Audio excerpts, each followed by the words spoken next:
What's up? What's up? What's up? What's up? What's poppin', everybody? What's going on? Wondering who's out there? Damn, it's been a while.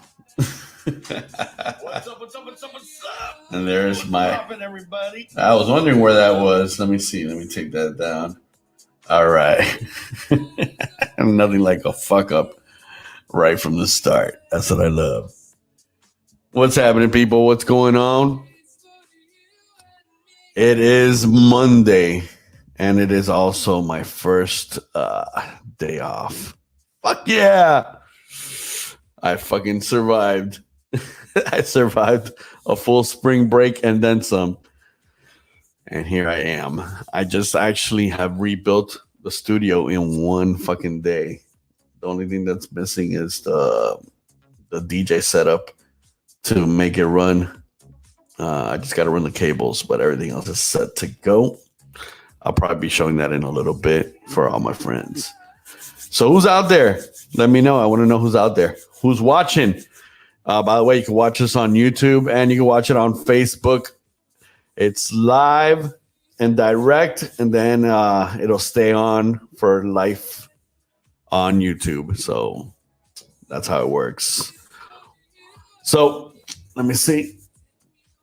Who partied on spring break, or who's been watching what's been popping on spring break? And by the way, who got COVID during spring break this year? That I know of. I mean, I know a few people that did the whole thing. So, and guess what? I did not. If I don't, it's not a joke. If you get it, damn, that sucks. I'm sorry. And I personally, honestly, I don't want to have to get it. But if I get it, whatever. But I haven't. And man, I'm fucking ground zero. I'm on the fucking grind with all the people, with all the hugs and the fucking slapping high fives and knuckles and fist bumps. And nothing at all. So that's fucked up. And, I've been I read a lot of shit, believe it or not. I know I look dumb, but let me lower my mic so you can see how dumb I really look. I read some shit, and somewhere in there I read that blood types, depending upon your blood type, you have better chances of either getting COVID or not getting COVID. So the least of people getting COVID, from what I read, and you could quote me or not, I don't care. Who knows where I got this information from? But is O negative. If you have O negative blood type, guess what? Most likely you don't get COVID. Damn, I love that shit. No, not for anything, but that's my blood type, baby. It's always been a situation where I hate it because of the mosquito bites and shit. Because let me tell you, if you have my kind of blood, it's like fucking guava. It's sugar. It's straight fucking sugar. So, I mean, mosquitoes love my ass. If there's anybody, if there's a one mosquito in the fucking house, it's next to me. It's fucking prowling on me. So, that's what's popping. That's what's going on. So once again, what's up, everybody? It's DJ Hans. This is a DJ Hans shit show. It's back after a 5 or who knows, maybe 6 week hiatus. And I'm back. Episode number 25. Who would have thunk it? Shit, man. Let me tell you, episode 25, that's a lot, for podcasting and shit like that. A lot of people don't even get close to that. They quit before 10. So, yeah. Episode 25. You're part of it. Let me go ahead and get shit started properly because, if not, it's not my real show. Let me drink some water.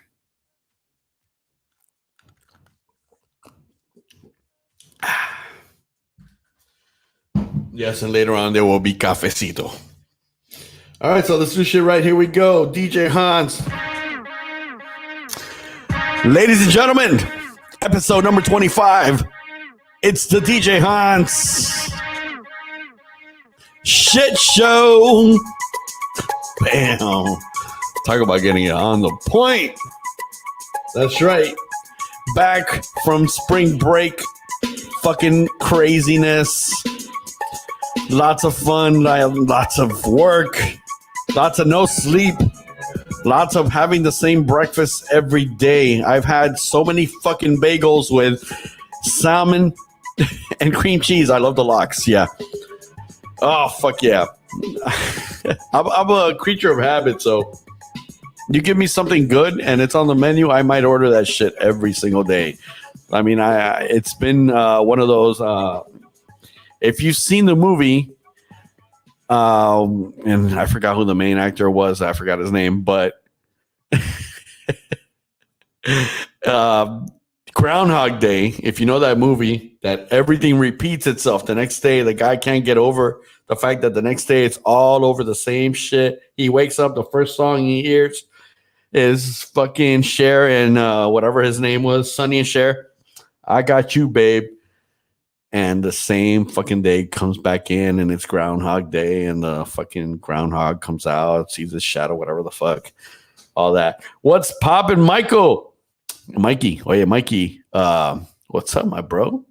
I love your fucking pickup truck. You're a bitch. You took me to another level. Now I gotta fucking go find a way of getting rid of mine and getting a bigger truck. No, but it's beautiful, bro. I love it. It's fucking beautiful. They've been coming out with the nicest fucking front grills and shit. I love the way they look. I've never really been 100% of a pickup guy, but damn, man, it's sexy. It's fucking sexy, man. If you have a picture of your pickup truck, post it up here, man. I wanna look at it again. God damn, it's so nice. It's big. It's like, it's definitely showing that you got a small dick because god damn, bro, it's big. Oh, man. Holy shit. So, yeah, man. Spring break was fucking crazy. I never broke it down properly because it was always spring break, and you just have a fucking good old time. You DJ here, you DJ there, chicks get naughty and, do their fucking thing and the whole thing. And that's cool. But now, as I'm older, it's more of a business strategy and shit. And you're like, man, let's see how it goes. Let me follow the statistics, follow what hotels are telling me. Are they, renting all the rooms out? Is it just spring breakers? Who else is coming out? Is it families and shit? But man, this year, the first week of spring break, fucking amazing. It was out of hand, out of fucking control, like on top of me and the gear and the shit's moving all fucking crazy. Everybody's yelling. And then week 2, same thing. Then week 3, a little more, I like to say, less crazy, less dancers. There's something about the first few weeks that they dance. They know how to move. They're excited about shit like that. And then all of a sudden, it starts getting more alcohol, less dancing, more tips, which is amazing because they'll ask me for songs and shit, but they'll also give me tips. They'll give me 20s. I'm talking about the week 3, week 4. Week 5 and 6 and on, it's just like it starts mellowing down. Then it picks up a little. And then you find out that, who was it? I forgot what. I can't even fucking remember right now. But the final weeks, which is I forgot what state. I forgot right now. I'll remember later. But they are very just laid back. They're just like fucking old people, but they're college kids. Yeah, with old people fucking ways of being. But yeah, no, the videos showed a lot of the crazy shit. And one of the funny things about one of the videos is that there's this girl, she's grinding, she's showing her ass, and then her friends are doing it too. And They got like 3 people on the side, and they're like, yeah, filming it, and they're like, yeah, I'll do it. And the chicks are, yeah, and so they're getting a little more excited about doing it. And I'm like, oh shit, let me pick up my camera, my phone, pick it up, videotape the shit, post it up. The same night, I get a message, maybe from the girl, I don't even know. Delete that. I never gave you authority to post my ass on your Instagram. Fucking people are stupid. If you know anything about anything, you know that the law is if I can see it with my eye from a public accessible or public place, I can film it. Then it's 100% legal. In other words, if you don't want to get seen, don't get in front of the camera. If you don't want to get known for that, don't fucking do it. Now, I got that shit, and I'm like, you're a dumb bitch. I didn't tell her that. I didn't feel like messing her up a little more. But you're in a fucking public place. You're fucked. It is what it is. And if you thought it was funny then when you were doing it, and all of a sudden later on you figured out, oh damn, my parents are gonna see this or something. Well, get ready. Life has a bunch of disappointments, and that's gonna probably be one of them. Or maybe, who knows? Maybe they'll take it in a different manner than you expect, and they'll be like, "Girl, you look like you had a good time. Don't do it again." I don't know. But yeah, that's that famous girl with the booty. I mean, she had a great ass in that general sense. So fuck it, Hey, at least it was a good ass. If it would have been a shitty ass, most likely I might not have posted it. Maybe, I don't know. Maybe I would have anyway. But yeah, stupid things that people say, and they think that they're scaring you, and you're like, don't post that shit. I got that from some other girl too. Requesting a bunch of songs and shit, driving me fucking crazy.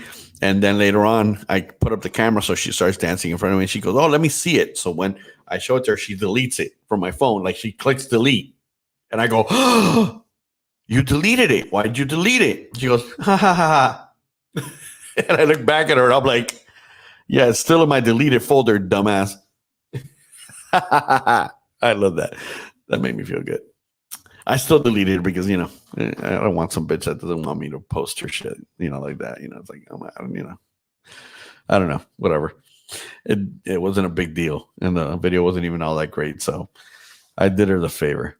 That was nice. But yeah, man, DJing during the, if you know me, I live in Miami, and I've been basically driving up to Fort Lauderdale, DJing in the morning, then DJing again in the evening, except for Mondays, which I had off in the evenings, and Sundays I had off in the evenings also.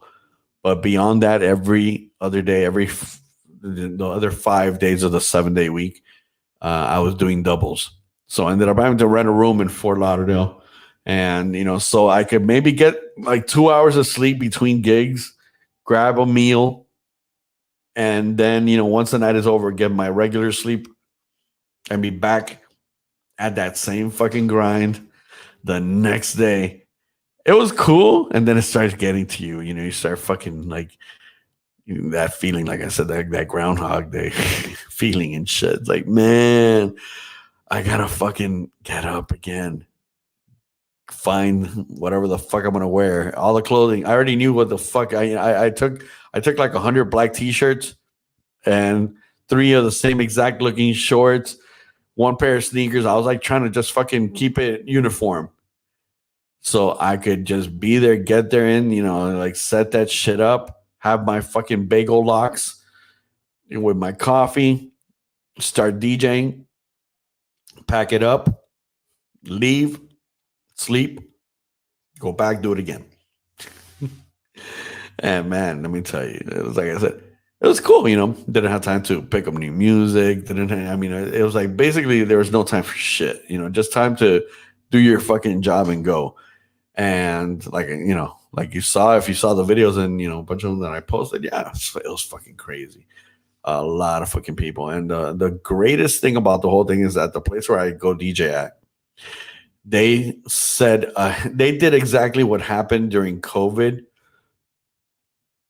with the first place that I was DJing at, which is Piazza Italia. Yo, Panic, what's up?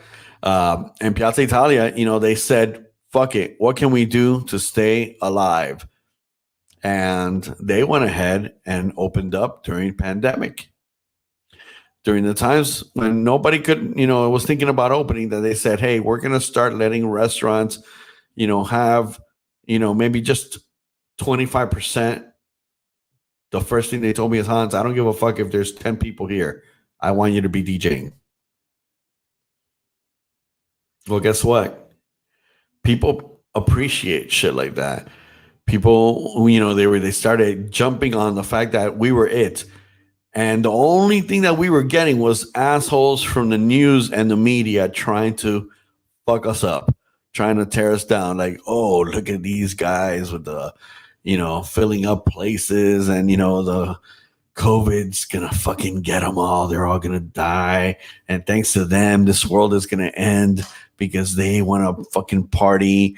It's like, you know what? Now that I've seen what I've seen and I've been where I've been, and the time has come and gone, not for anything, out of all those fucking thousands of people that I run into, I haven't met one that has died of it. And, and if they told me that somebody died of it, maybe somebody came up to me and they're like, yeah, my grandma died, yeah, my cousin, he wasn't too healthy, but, he died. Shit, there's always the same, stories and stuff like that. So it makes me think, that maybe this is just, exactly what it is. Something that, yeah, some people gotta die from it, like they say, the flu, shit like that. You're gonna die, you're gonna die. It's gonna kill you, it's gonna kill you. But I know a bunch of people I got it in here, they're still around. They're still doing their thing. So, and not all of them were in the healthiest of situations. And in my case, never got it. Never fucking got it. Makes you think. So, was all of it worth it? Fuck yeah. You know what? By taking those chances and the business saying, hey, you know what? We're going to entertain whoever comes in because, we want them to have the best time they can have. They were able to not only survive, but they became the fucking big boys of the block. And as soon as that they started saying, hey, you could have more people, or when you sit down, you can take off your mask. I don't know what anybody told you, but we're fucking packed and doing it beautifully. And it was amazing. And, shit, I am very thankful for that because we all had great times and we paid a lot of bills, when other people might have been, getting that fucking unemployment, which, by the way, I never got any. I never had to, luckily. I did try, but it was not easy because they kept fucking with me and giving me circles. And if it wouldn't have been for the fact that I was able to go back to work, I don't know. Right now, I would not be living where I'm living right now. And I'd be shit filled with bills. I'll tell you that much, and maybe a whole lot thinner. So, yeah, and that's the truth, Decade. We're all going to die eventually. So fuck that. For every person that I see telling me, oh, you go out. Oh, I'm not ready for that. And oh, you're going to get something. And I tell you this. You keep living in your little fear. You keep hiding out and being afraid that some boogie fucking man that comes out on the news and keeps telling you do this and do that, and you're going to get this and you're going to get that, and put this on and take this off and move it to the left and take it to the right. And fucking when you're walking through Best Buy, you don't know if you could walk this way or walk that way because they fucking got arrows in different directions. Like COVID only comes through the left. What the fuck? What the fuck is that shit? Listen, what you want people to walk through your store and follow an order of a line? You are already making it where there's almost nobody in the store. we don't give a fuck about bumping into each other, honestly. And when you see a person that says, hey, 6 feet, that guy was an asshole from the beginning. From the get-go, that's an asshole. And if you are the one saying, hey, 6 feet, keep away, where's your mask? You're an asshole. And if you're my friend, maybe you're still my friend, but you're still my friend who's an asshole. Yeah. I mean, I don't fucking, there's so much to the rules that I don't fucking get, that make no fucking sense. It's like the other day, I'm at a Walgreens and there's this guy outside and he's smoking fucking cigarettes, talking to 3 other people, and they're all not wearing masks outside. Okay, not wearing masks outside. They're outside by the parking, and they're all fucking talking to each other, passing a cigarette. It's like a fucking just all huddled in. That's pretty COVID fearless of you. As soon as the guy walked in, and I happened to walk into, some old lady forgot her mask, and she just goes to the guy, hey, do you know where they have some fucking, I forgot what the fuck she was looking for. The guy, before even answering the question to her, he's like, lady, where's your mask? Lady. And the lady's like, but can you let me know? And I felt so bad for the lady. I'm like, man, dude, just tell her and then, give her a mask or something. Don't fucking look. She forgot her mask. Give her a fucking mask. If it's such a big fucking deal, I'm sure they have extra masks for people that forget, It's like, and whatever. At the end, he doesn't give a fuck about the mask. He just, what it is, and I hate to say this, people love to tell people what to do. It's the stupidest thing, but people love to be able to, take control. Hey, you can't be here because of this. You can't do that because of that. Excuse me, sir. It's like you feel all powerful at that moment, and you're asserting, fucking control, telling them what to do when they're having to listen to you and shit. Listen, where was I? Oh, I was at the hotel lobby, and they had fucked up on my day of staying in the hotel. They put me in for the following week by mistake. So I'm arguing this with them, but while I'm arguing, I got to wait for a phone call from hotels.com so that they could speak to the receptionist at the front and ask if they could give me a refund and rebook me. And the guy who's, working at the front desk doesn't give a shit or anything. And he's like talking to me and everything. I have my mask on, by the way, because I'm respecting that I enter businesses. I put on my mask. I'm not an asshole either, It's going to make people feel better. Whatever, it doesn't make me feel better, but I'll try my end, to be a good citizen to a certain, level. Then the security guy walks in, big, tall, black guy, old. And he looks at me and he's like, sir, you can't be in here. I'm like, I'm wearing a mask.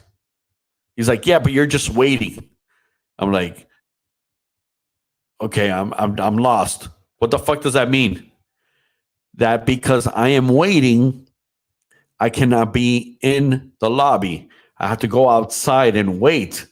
So basically, there's other people waiting too because they're in line to talk to the same person. But my waiting is a little different than the other person. So I got to wait a little bit longer. So maybe I have to go outside. And that's why, because maybe the sunshine, is going to help the situation. Anna,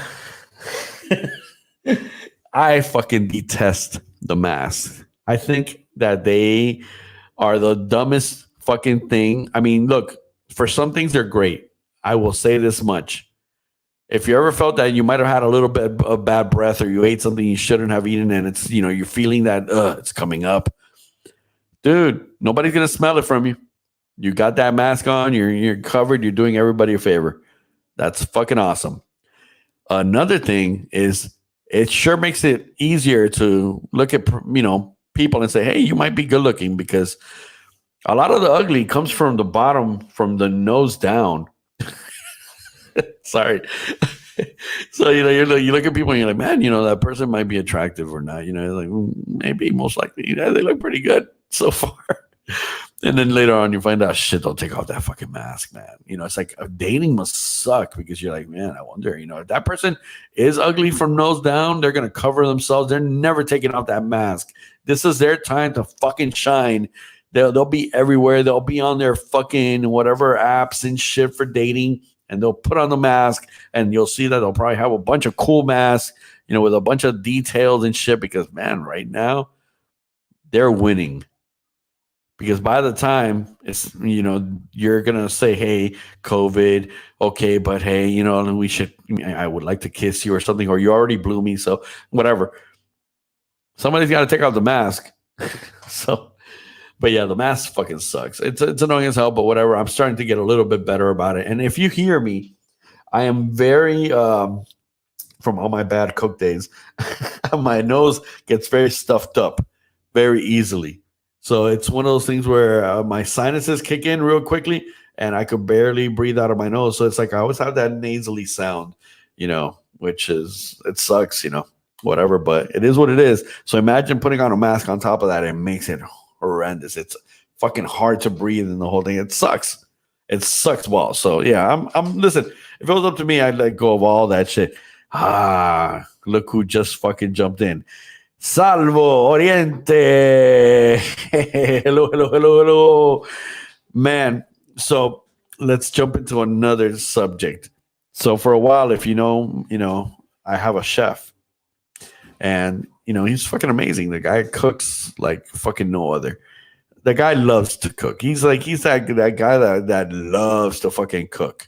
And on top of that, he's the nicest person in the world. And, I was lucky enough to meet him at Piazza Italia.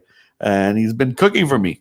Look, if you want to know, 80% of what I eat comes from his hands. So, yeah, that takes, how can I say it? I never used to eat as good as I do now. And all of a sudden, he is leaving to North Carolina. Motherfucker. So the other day, he's like, hey, Hans, here, let me make you something. What do you want me to make you? I'm like, don't make me anything. I need to start getting used to eating shit food again. I don't want... Man, it's, like before it would be like, what can you make me? Let me think about it. I would love a steak with this, or, can we have why don't you make me? Or the other day he gave me, I forgot what they're called. Fuck. He gave me this thing that I forgot what, it's a vegetable. It's a vegetable. And he fries them. And the other day he gave me calamari with that fried eggplant. That's what it is. Eggplant? No, not eggplant. I forgot what it's done. If you remember, Salvo, que eso que me hiciste frito, que nunca lo había probado. Se me olvidó que es un vegetal. Bueno, tú sabes lo que estoy hablando. Well, basically, fucking amazing. I was eating it and I didn't know what it was, but I'm like, this shit tastes fucking so good. That's gone. Artichoke. Fucking fried artichoke. Man, listen, what the fuck? That's amazing. And papa rellena, his style. And it's the one he gave me the other day. It's got this cheese inside. Fuck you. Salvo, me cago en ti, coño. So we're saying goodbye. ¿Cómo se dice goodbye en italiano? Arrivederci. Creo que es algo así, ¿no? Bueno, pero te vamos a extrañar como un cojón. Te vamos a extrañar con todos te estamos extrañando ya. So yeah, saw him yesterday and man, arrivederci. I got that shit right. You start learning your little bit of Italian and shit, and you got the fucking,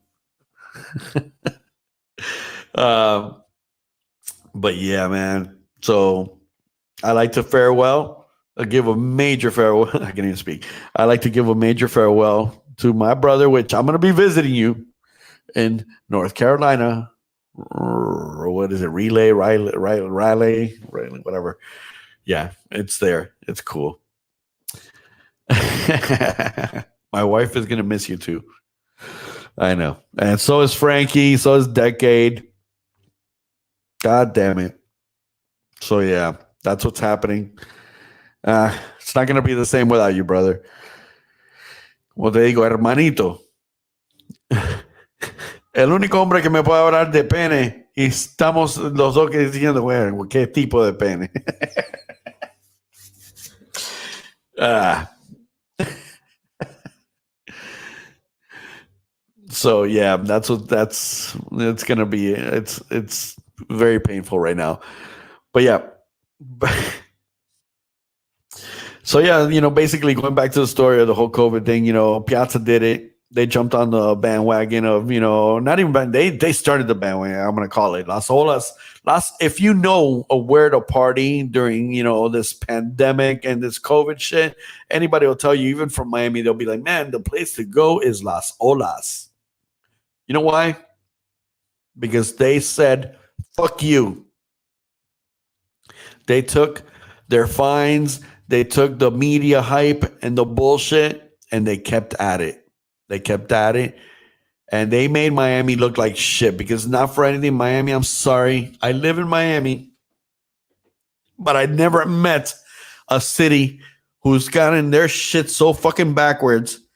Backwards. I'm talking about fucking backwards, inside out, fucking from their ass on how to handle government. And that's the next thing I want to talk about.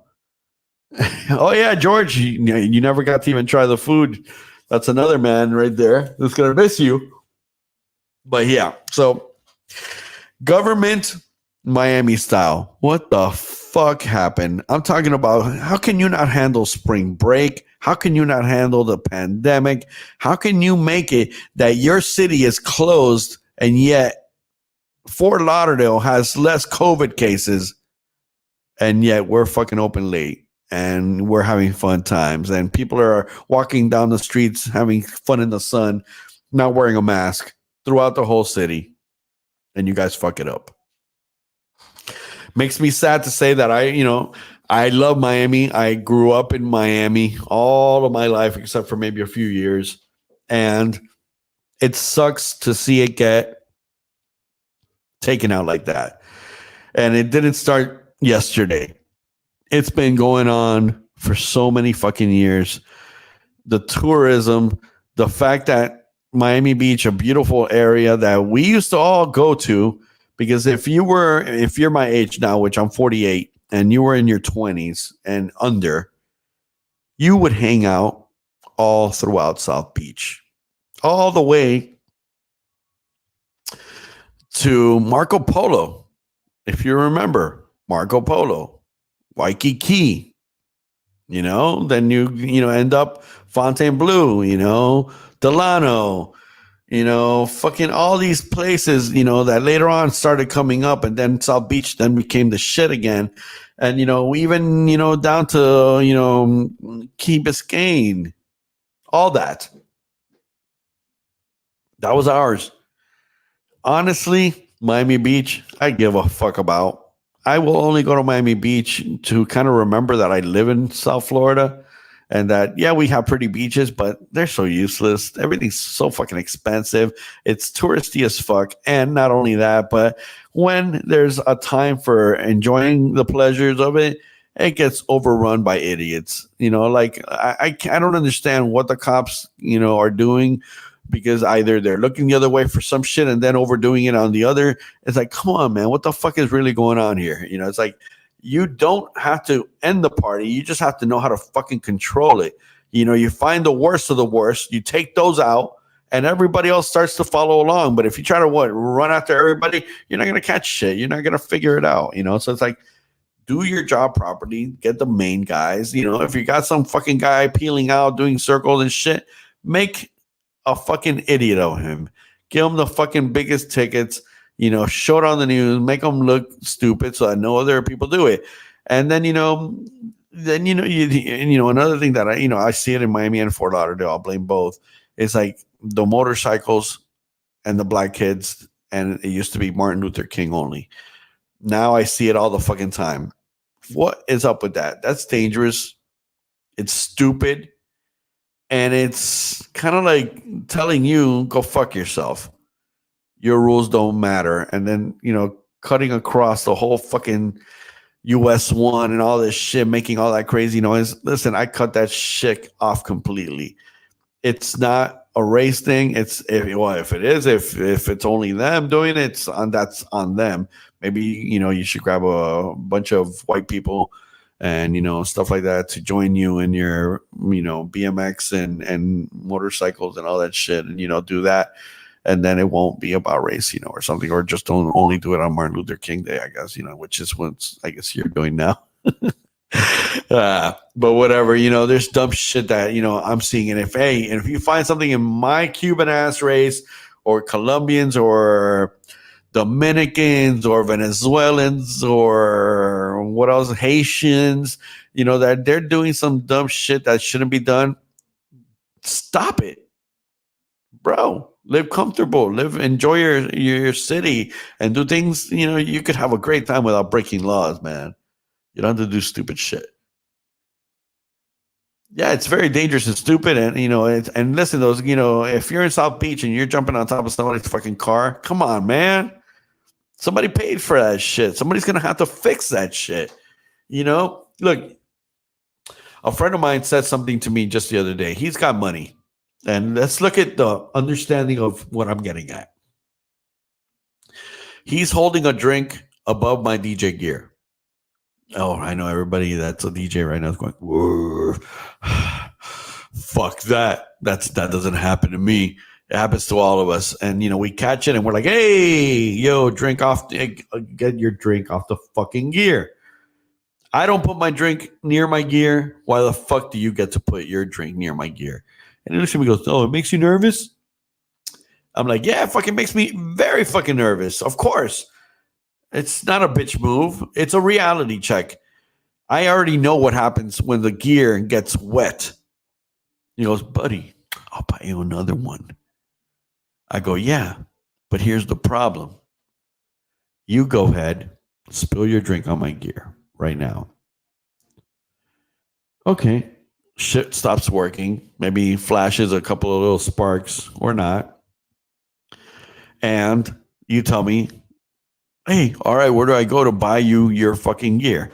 And I'm going to tell you, well, you're going to have to special order it from a store, because from the fucking time pandemic came through, you can't get shit at a store anymore because everything's got to get ordered. And even if it gets there on the next day, I have gigs every fucking day. And by tomorrow, I should be in Fort Lauderdale in the morning doing my next gig. But no, now I'm fucking driving around to a buddy's house or something, like he's going to lend me a piece of his equipment. That's not the one I want to use because I have my own fucking equipment. But you wanted to show me how nervous you can make me, and that you can maybe buy me another piece of gear. So in the level of fuck you, I will not only ask for my DJ gear, I want a few thousand on top of that for fucking pissing me off, complicating my day, making me rush around town, grabbing equipment I don't want to grab, and then having to later on go and return that shit. Or maybe the DJ that's lending it to me has another gig later, so I'm like fucking running around. I don't have that kind of time. So you're holding a drink above mine, and if you're listening, fucking, I'm not going to say anything just to not piss you off, but understand that's the reason why, and there's a lot to that. So, I don't even know where I was going with this story, but yeah, people, it was about the cars and climbing on top of them and breaking their windows and shit. Come on, man. It's going to, let's say, the insurance might cover it or maybe not, but whatever the case, it's like they're going to go through a bunch of shit. They got to drive that car home maybe, or get it towed. And, there's so much work. Why are you pissing off another person's life? Let's see. The problem is that these kids want their 15 seconds of fame. Yeah, they do. And social media and, the whole camera shit and catching it and maybe getting, a million views and all that shit is a part of this new, world we live in. But maybe along your 15 seconds of, fame and social media, fucking getting to know you and the whole thing, You'll also be, 15 years in jail, fucking famous too. Maybe, hopefully, some shit like that'll happen. That's not gonna happen. But whatever. Maybe I'll get a good fucking ticket or something and spend the weekend in jail. That'll be great. And that's the thing. It's just a lot of dumb shit that maybe I'm getting. I heard Panos the other day. Oh, because the radios, the cars or the mufflers and shit so fucking loud. I I had a friend. His name was also Panos, who had the fucking loudest fucking car in the neighborhood. I could hear him coming and pick me up from, you know, at my house to go to school or picking me up from school and, during lunch or whatever the fuck. And it was 3 blocks, 4 blocks down, you would hear start getting louder. And then all of a sudden you're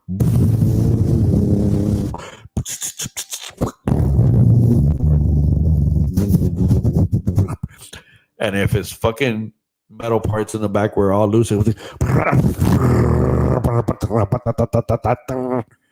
that shit was fucking annoying as fuck. And I would have to sit in the back of that shit. But it didn't bother me then. It didn't bother me. It was cool, right? So now don't fucking get mad when they do it to you. You gotta sit that one out and shut the fuck up, Panos. You did it. Now they're doing it to you. So enjoy. And I, you know what? When I had my neighbor, these Mexicans, they were fucking, they were cool. But goddamn, when they would start drinking in the weekends or whenever the fuck they wanted to get there was nothing. They would celebrate everything. Let's put it that way. And man, they would listen to music all fucking night, and it all sounded like fuck me. But I never complained. You know why? Because I did it.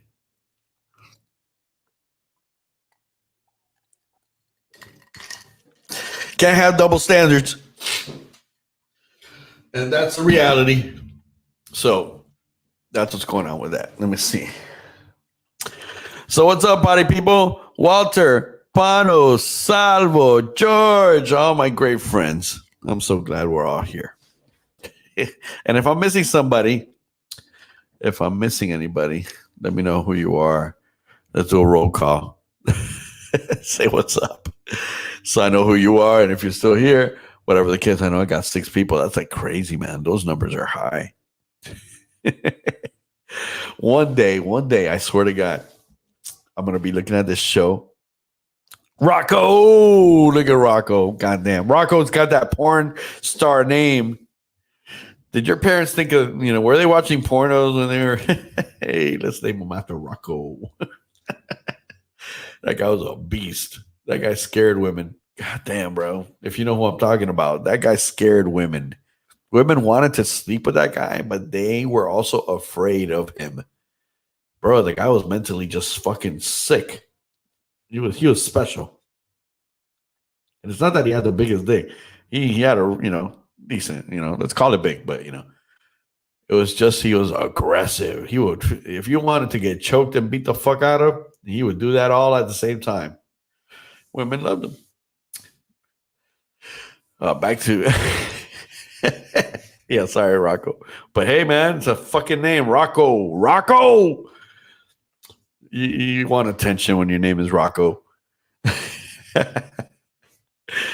Oh man.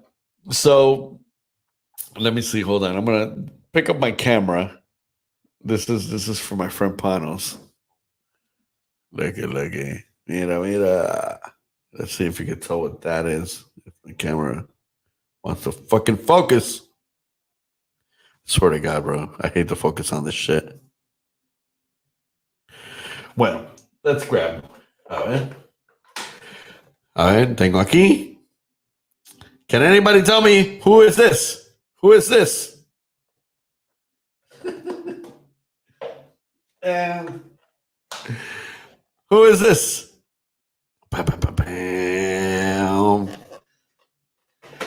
Bro, when you become older, a thing starts to happen that you can't explain, but you start wanting to relive your childhood memories and all that shit.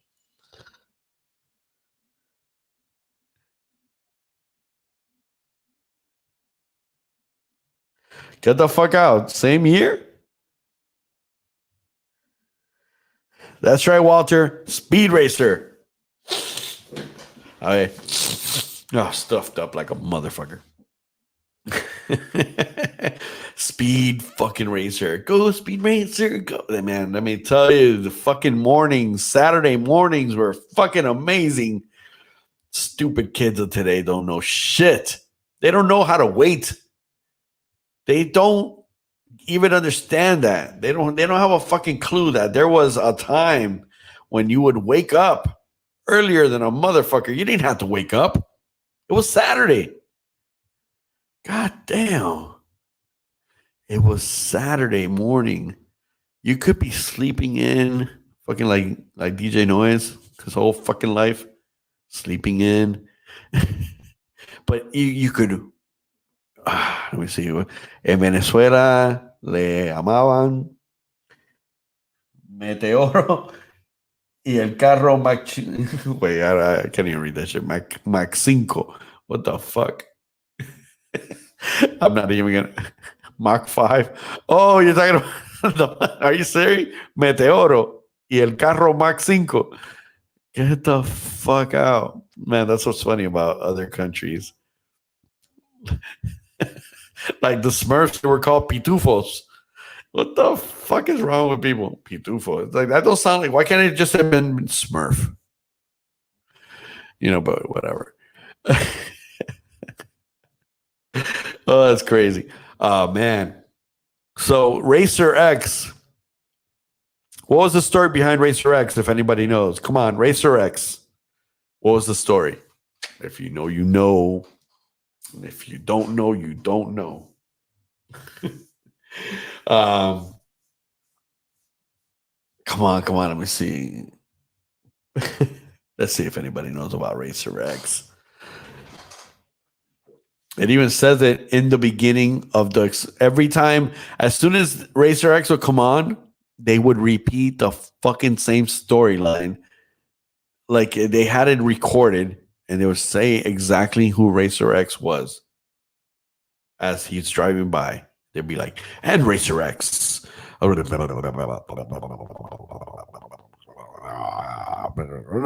then you'd be like, oh shit, that's who Racer X is.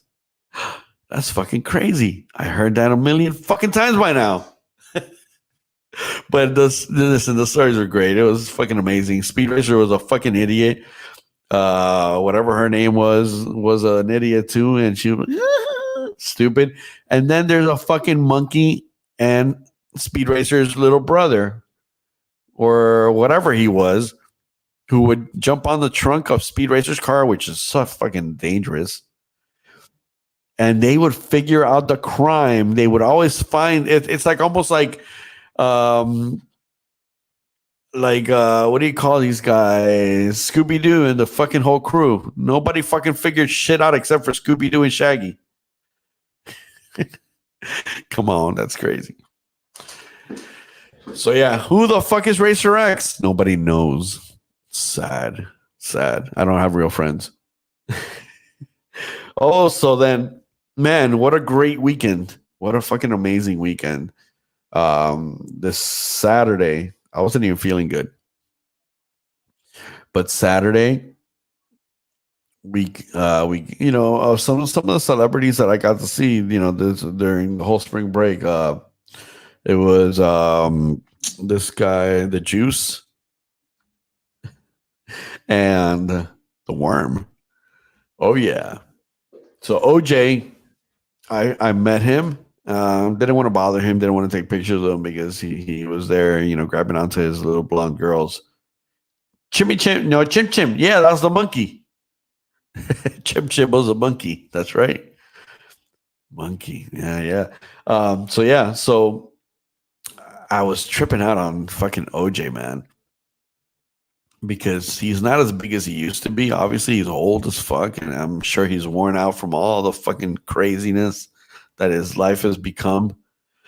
But you rub up against him real quickly, passing by, and you say to yourself, this motherfucker maybe better words I could probably use, but in reality, this motherfucker grabbed his girl and slit her fucking throat for whatever the fuck they might have been doing. Maybe she was fucking some dude, Obviously, it was something, whatever.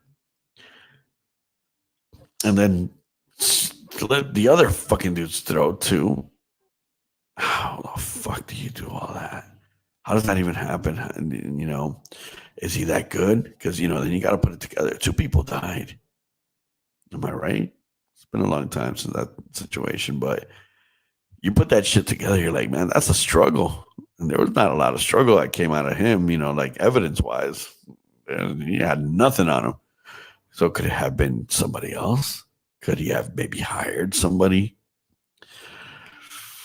Makes you wonder about a lot of shit. But do you think that maybe I think he did it. So then, you stop and you put yourself in your reality. You're like, this motherfucker killed 2 people. Cold-blooded killer. And he's there just hanging out, grabbing girls. We're going to Vegas, ladies. And these girls are like, yeah, let's go to Vegas. Let's go to Vegas with the killer. I'm like, mother, are you kidding, man? If I have a daughter and I hear her say, yeah, let's go to, by the time she even says, yeah, I'm slapping her face. I'm going, what's wrong with you? Killer ain't just a killer once. He could be a killer forever. If he did it once, he could do it again. It's in his DNA. It's built in. There's people that can, and there's people that can't. It's a very simple fucking mathematical equation of 1 or 0. Either you can or you can't. The one that can't, as soon as a situation comes up, he freezes or he runs. He plays dead. Or the other guy. The other guy fucking jumps in, grabs a fucking knife, beats you down, slits your throat, fucking, does all the shit that you won't do because his adrenaline, level puts him at the fight, not flight. What the fuck are you talking about there, buddy? I don't know I think I'm in the wrong show. Fucking George, de pinga, bro. So, I haven't done this, but let me go ahead and put this together. Hold on 1 second. Invite. Let me copy. Just in case anybody wants to jump in and have a decent conversation with me. Let me see. Entramos. There we go. So there's your invitation, just in case you want to jump on in and have a party with DJ Hans. It's a party, baby. So yeah, OJ, man, that's fucked up. That's a guy who really has fucking gone there and been in that situation. I would never want to be in that kind of situation. And he was either in the room when it happened, or he was a part of it, or he set it up. I don't know. But either way, damn, it happened. It happened, and it went down hard. You look at it. George, stop acting fucking international. Fucking looking up your Google speak Italian. You don't speak no fucking Italian. You gotta fucking talk like this. So then I meet Dennis Rodman. Now, mind you, I give 3 fucks about basketball. But to me, Dennis Rodman isn't just basketball. He's like kind of like an icon of another level. He's somebody I definitely wanted to meet. And the reason why is because he's an interesting person. Makes you, the guy's survived on other shit, besides basketball. He's fucking an amazing basketball player. And like somebody said, he's one of the best rebounders, and I only know this because somebody mentioned it to me, not because I ever watched the game. But then on top of that, the guy was eccentric as a motherfucker too. Dressed fucking crazy. He didn't give a fuck. Never held back. And I love that about the guy. I love somebody who's going to go ahead and just fucking go out there and do shit. When you think it's weird and somebody's going to make fun of you, guess what? Yeah, they'll make fun of you and they'll say stupid shit about you. But did he give a fuck? No. He enjoyed it probably. He got a kick out of the whole thing. And he fucked Madonna, if you want to put it into those words. And who knows how many other fucking beautiful women and who knows a bunch of guys too. Who knows? I really don't know. I don't know his internals, but I do know this: the guy has great taste in music, and then made me understand why he would have chosen to say, "Hey, I want to be a DJ and throw down maybe some sets." Whether his mixing was on or off, I'll say this: his choice of music is impeccable. He could go in any direction and give you tracks that make you wonder, like, "Wow, man, he was thinking about this." Good stuff, and we had fun. He came back. Like I had mentioned to him about Cafe Ibiza the following day, and he showed up, with his girl or and his dog and a friend of his, another basketball player, who's doing some training and stuff. Very cool people, and they came by. They came by Cafe Ibiza, sat down right next to me, and he's very low talking. So when he talks, he's like, you got to really fucking be listening, But, the guy overall, he was just a sweet, sweet man.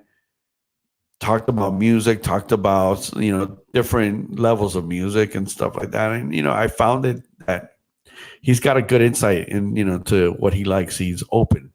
He's very open. Just like his style of dressing and everything, eccentric as fuck. So was his music. And his choices, made me wonder. I was like, man, wow, that thought came out of his head right now. This guy must really listen to music a lot. Like this guy must have a fucking background of tracks always playing, wherever the fuck he's at. Is the way I imagined that. And yeah, he was fucking cool as shit. Very nice. Tipped me about, close to $200, just for fucking playing, tracks that I would have played anyway. And, people say he's a bad tipper. Maybe on some levels he might be. I don't know. Didn't see that part of it. But at least with me, he wasn't at all. He was very, just on point guy. Never annoyed me in any way. Very gentle in the sense, like, just nice. Like the way he would speak to you and ask you for things, not like tell you do this and shit like that, And if I told him, no, let me see, shit, man, I don't know if I got that one. He's like, come on, man, I know you got it. You can do it. It's like he did the whole fuck with your head to make you find the song, which is cool. It was nice. It was a nice feeling, and not for anything, I really don't hang out with any other famous people. So thank you, Dennis. You made my day twice. So yeah, that was cool, and it was nice. It was, and like I said, it was an overall good experience. So man, that was great. If anybody ever gets to meet him, hopefully you'll get the same great experience that I got.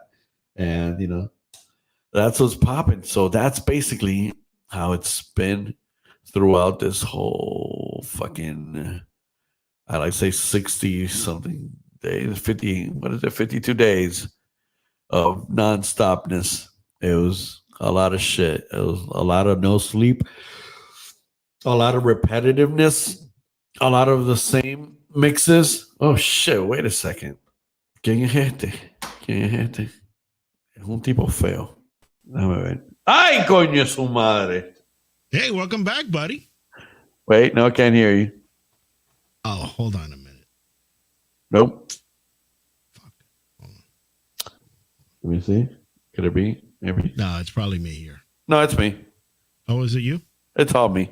It's always me. Listen, if there's something wrong, it's me. Oh, welcome back. Hey, thank you. You've been working a lot. I've been enjoying your videos. You're the king, bro. You're the king of hardworking DJ. I slapped myself on the back if I could reach right now. Oh yeah, I got it. It was. Let me tell you, it was scary when I first agreed upon it. When they first told me, "Hey, can you come in every fucking day?" I was like, "Yeah," and then I heard myself say that.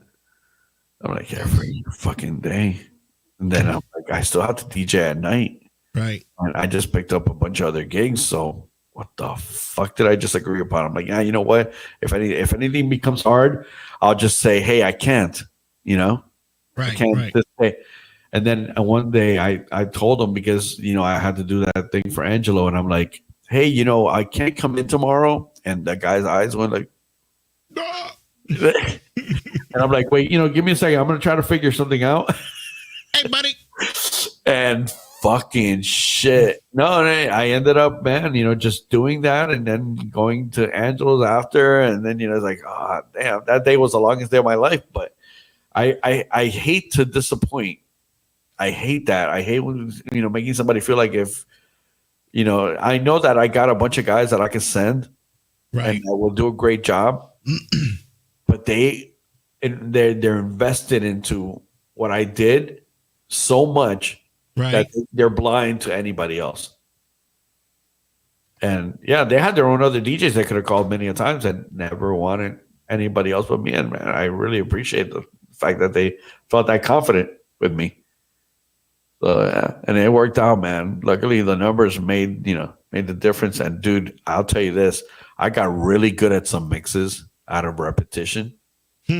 Oh yeah, I don't care who you are. You got like maybe there's 400 songs, let's say, Right.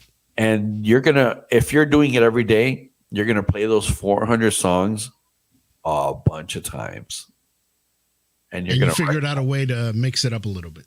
Yeah, I started giving them a bit of a twist here, add a little song there, switch this thing, start from this angle and work my way down or work my way up, and then where can I, switch it up, and then how to extend mashups, together, to even make them last longer. And I was like, holy shit, there's a world of shit you do when you practice.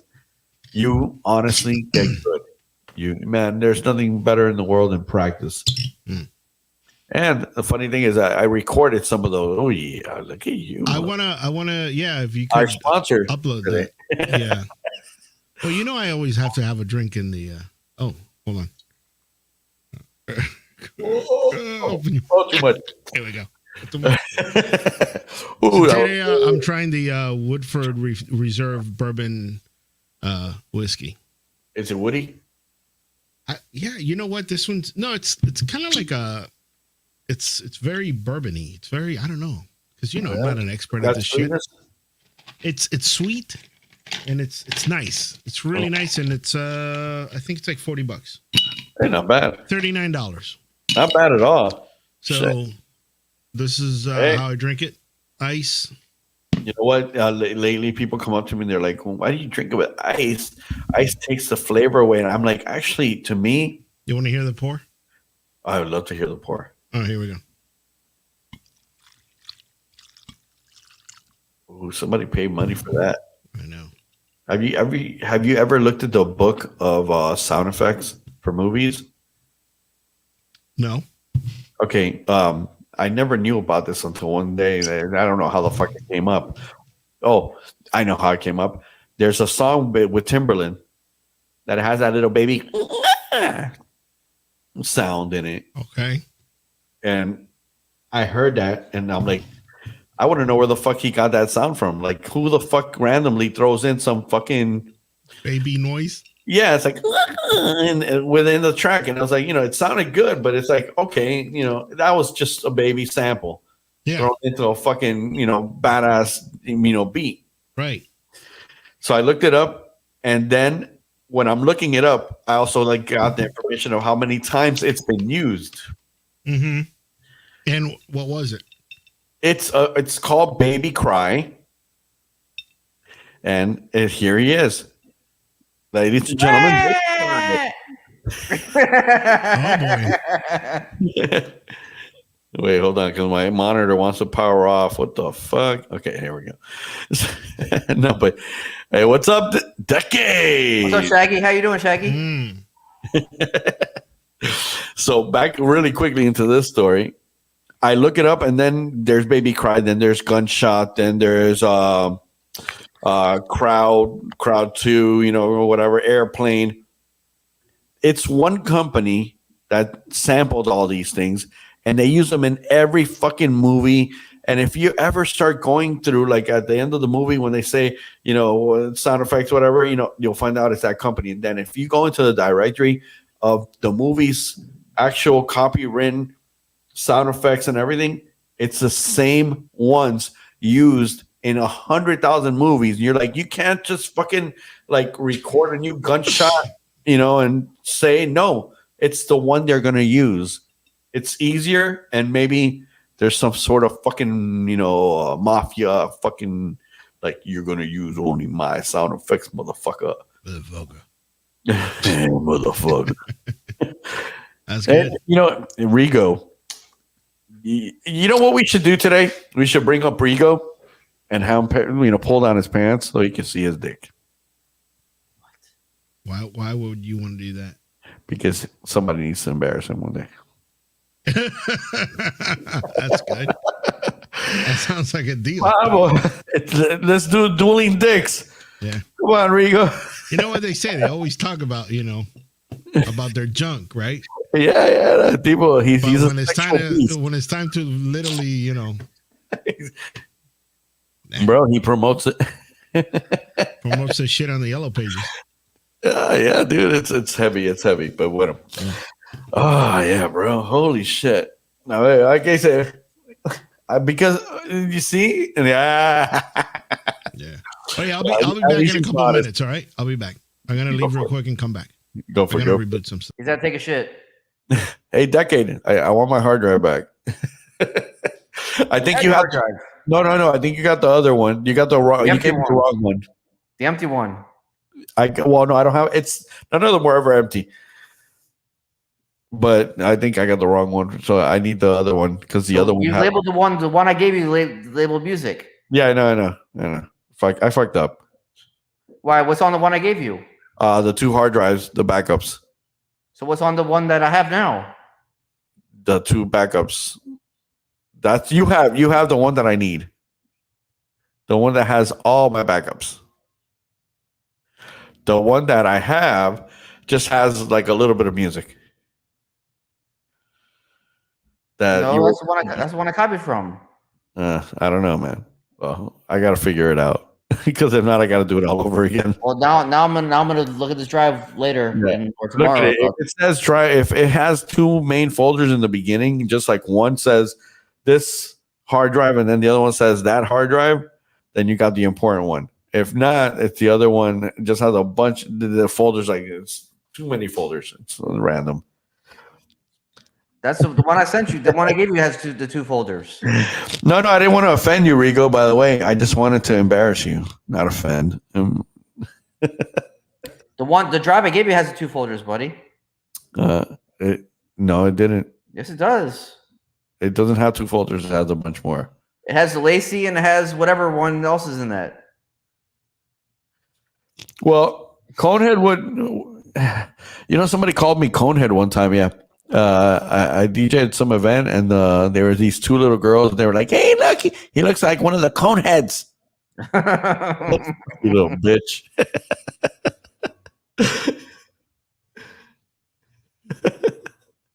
So yeah. Oh yeah. So that's what's popping with Rigo. So yeah, man, we had a good time. We ate a lot of food and we watched Salvo go off. Just once, buddy. Nobody else knows about the Coneheads except old ass people like you. I know about Coneheads. I know. Old ass people. Like I said. That's right. Man, Decade. I saw that picture of you when you were young DJing. Bro, it's you still. Yeah.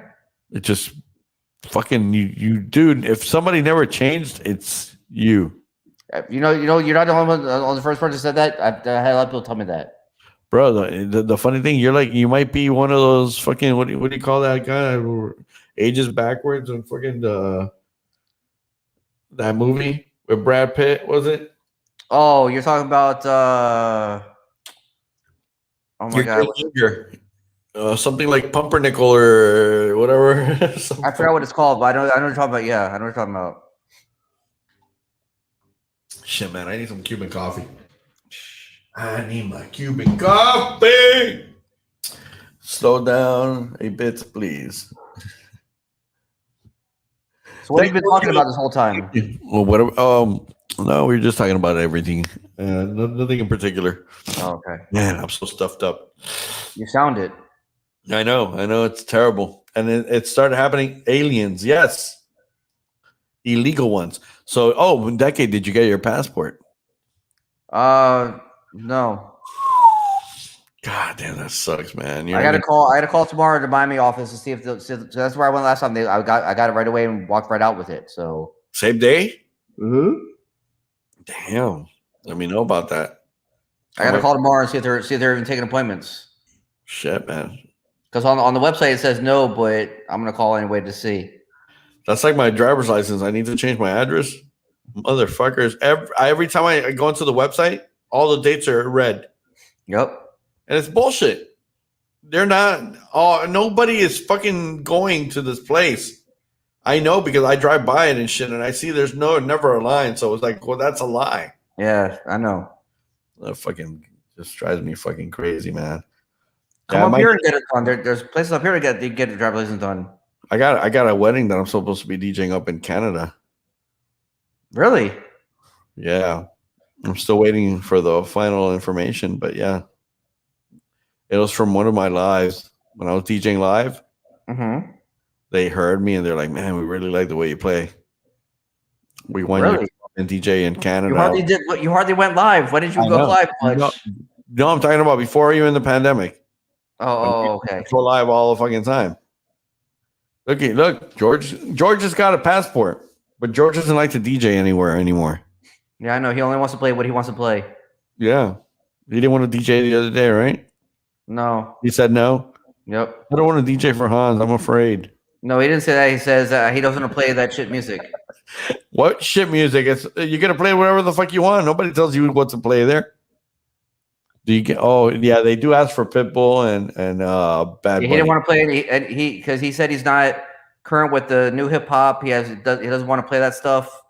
He wants to play a certain style of music. That's all he wants to play. He wants to play indie music from Spotify. Yep. The top hits from Spotify. Probably. And deep house. Yep. Something organic. That's all he wants to play. Yeah, I know. He says he doesn't want to play Bad Bunny or any of that shit anymore. You know what I'm going to do tomorrow? What do you do? I'm going to put up all those mixes that I recorded. I got like 5 or 6 of them that I recorded. They're like 2 hours each, or at least 2 hours each. Nice. And I'm going to fucking pop them out there so people can hear exactly how I sound when I'm not thinking about recording myself. Because that's the thing. I just start recording and I let it go and I don't think about it anymore. I did the same thing with the last couple mixes I put up for myself. I did on Twitch. Oh, yeah? I was like, yeah. Man, there should be, I'm telling you that nobody's ever invented this, but somebody should come up with a concept where as soon as you go DJing, you just DJing, and at the end of your set, it just says, hey, would you like a copy of your set? Would you like a copy of your And then you just either say yes or no. And if you say no, it just deletes everything. It's like, there we go. Like the cameras and, the store. Like at the end of the day, you could choose to say, well, nobody got robbed, so fuck it. I don't need, All right, guys, I'm back. Sorry about that. That's all right, bro. How was your shit? You took shit? No, you still have a little bit of jizz on the little really? Tremendo lechazo. Oye, yeah, no, man, I'm retiring from that hip hop shit. That's it.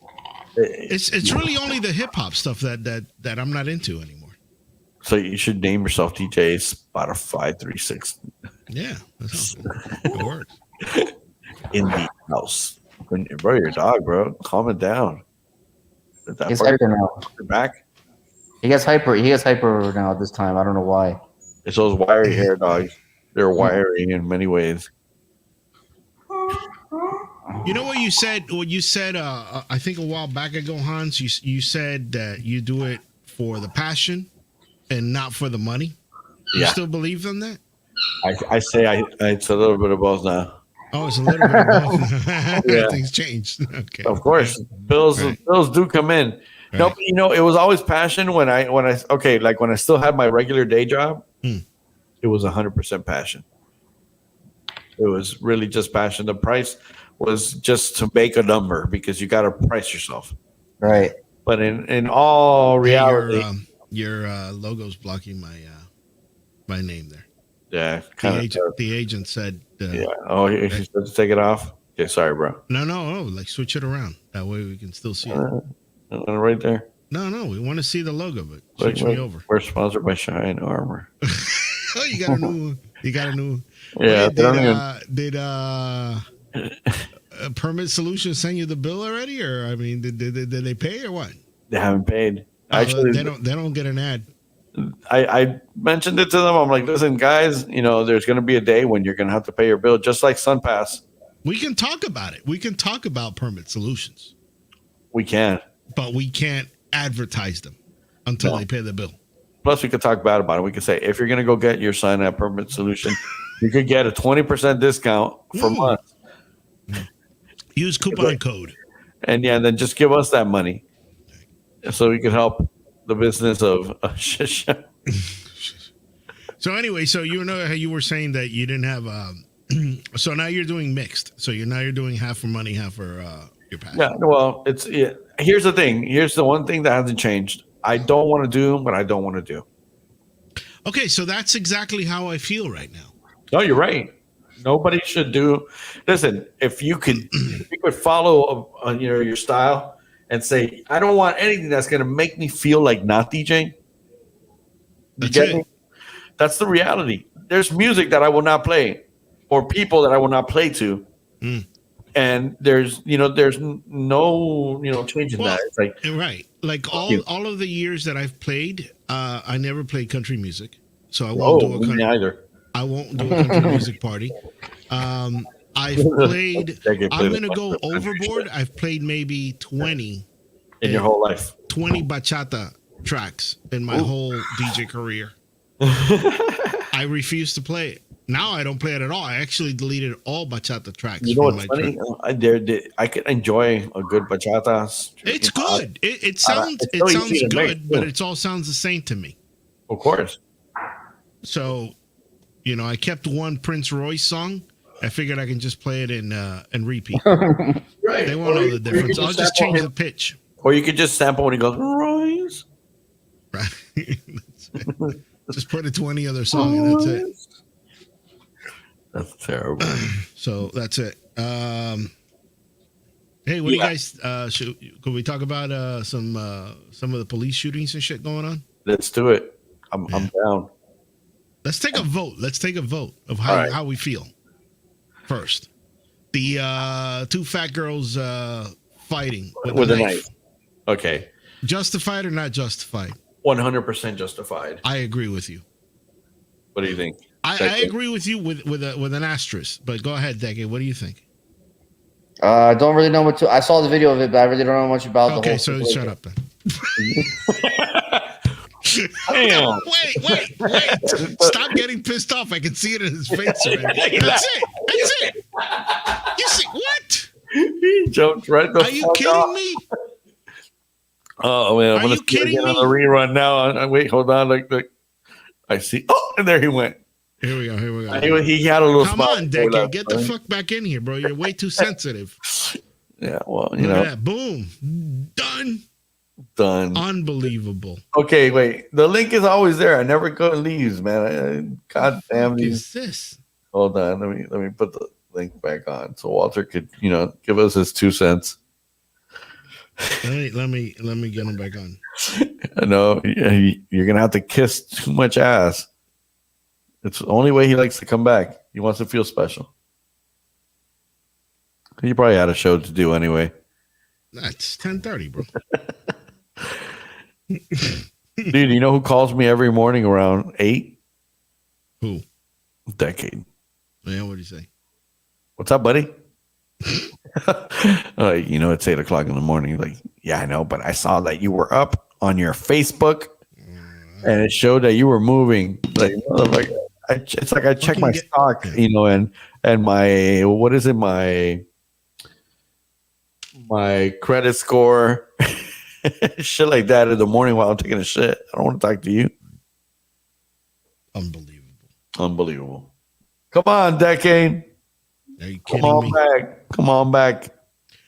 All right. So anyway, let's continue with it. So we think it was justified, right? Yeah, man. Listen, off the bat, I think that he was a special cop, and the guy knew better than anybody how to at least react to us even a certain point, because he didn't use like the taser. The taser. The taser could have most likely ended up hurting everybody. I think he should have used the taser first. Like take the taser out and the gun at the same time. No, you can't do that. You can't. Why not? Everybody, what's going on? I think he used the taser. What's up, guys? Walter. Tiene que bajar el eco. I got it. I was on my phone. Oh, okay. All right. So, what do you think, Walter? What do I think about what? The cop. Unlike Decade, I'm not going to get offended, but I don't know that much about it. I know that he shot somebody for trying to stab somebody else. That's all I know. And if that's the case, then if I'm going to get stabbed, please shoot them. I actually posted something like that on Facebook. Yeah. Right. So that one we're good. What about the kid that gets back in the car and starts leaving? They pulled him over because of something. He had like air fresheners, but not only that, he had a warrant. Right. So when they went to arrest him, the guy got in the car and left. I don't know anything about that one. Now, what about you, Don? I'll say this: what happened after he left? The cops started shooting, and then it actually the lady took the taser out and said taser, but it wasn't a taser; it was a gun, and she shot the gun instead of the taser. And she killed him. She killed him. One bullet. Okay, let's stop here and think about what's happening in front of her. He's about to arrest somebody or stop somebody. Yeah. And the person starts trying to leave. Right. For a misdemeanor that misdemeanor. And she already knew to a certain point what it was for. Yes. And now it becomes a thing where the guy is trying to flee. She already knows who the guy is. Yeah. You don't have to go and think that you're gonna. Whenever I see those TV cop movies and the guy leaves and the cop is gonna shoot, but then he doesn't. And he just goes, "Ugh." You know why he does that? Because you have a good chance of missing, most likely, and then on top of that, you could hurt somebody else with that bullet. That's a crazy bullet just going off into nowhere. Yeah. There could be a person walking down the street. There could be it bounces off of something and bam, your mom or your kid. Right. So the twist to the story, which apparently maybe you don't know, the guy's going to get arrested, right? So he slips off when they'll go cuff him the one shot or the one cuff. He gets in the car. Obviously, he doesn't have a gun or anything. But the thing is that she takes out her gun, and you can see it in the body cam, right? You see her gun in her hand.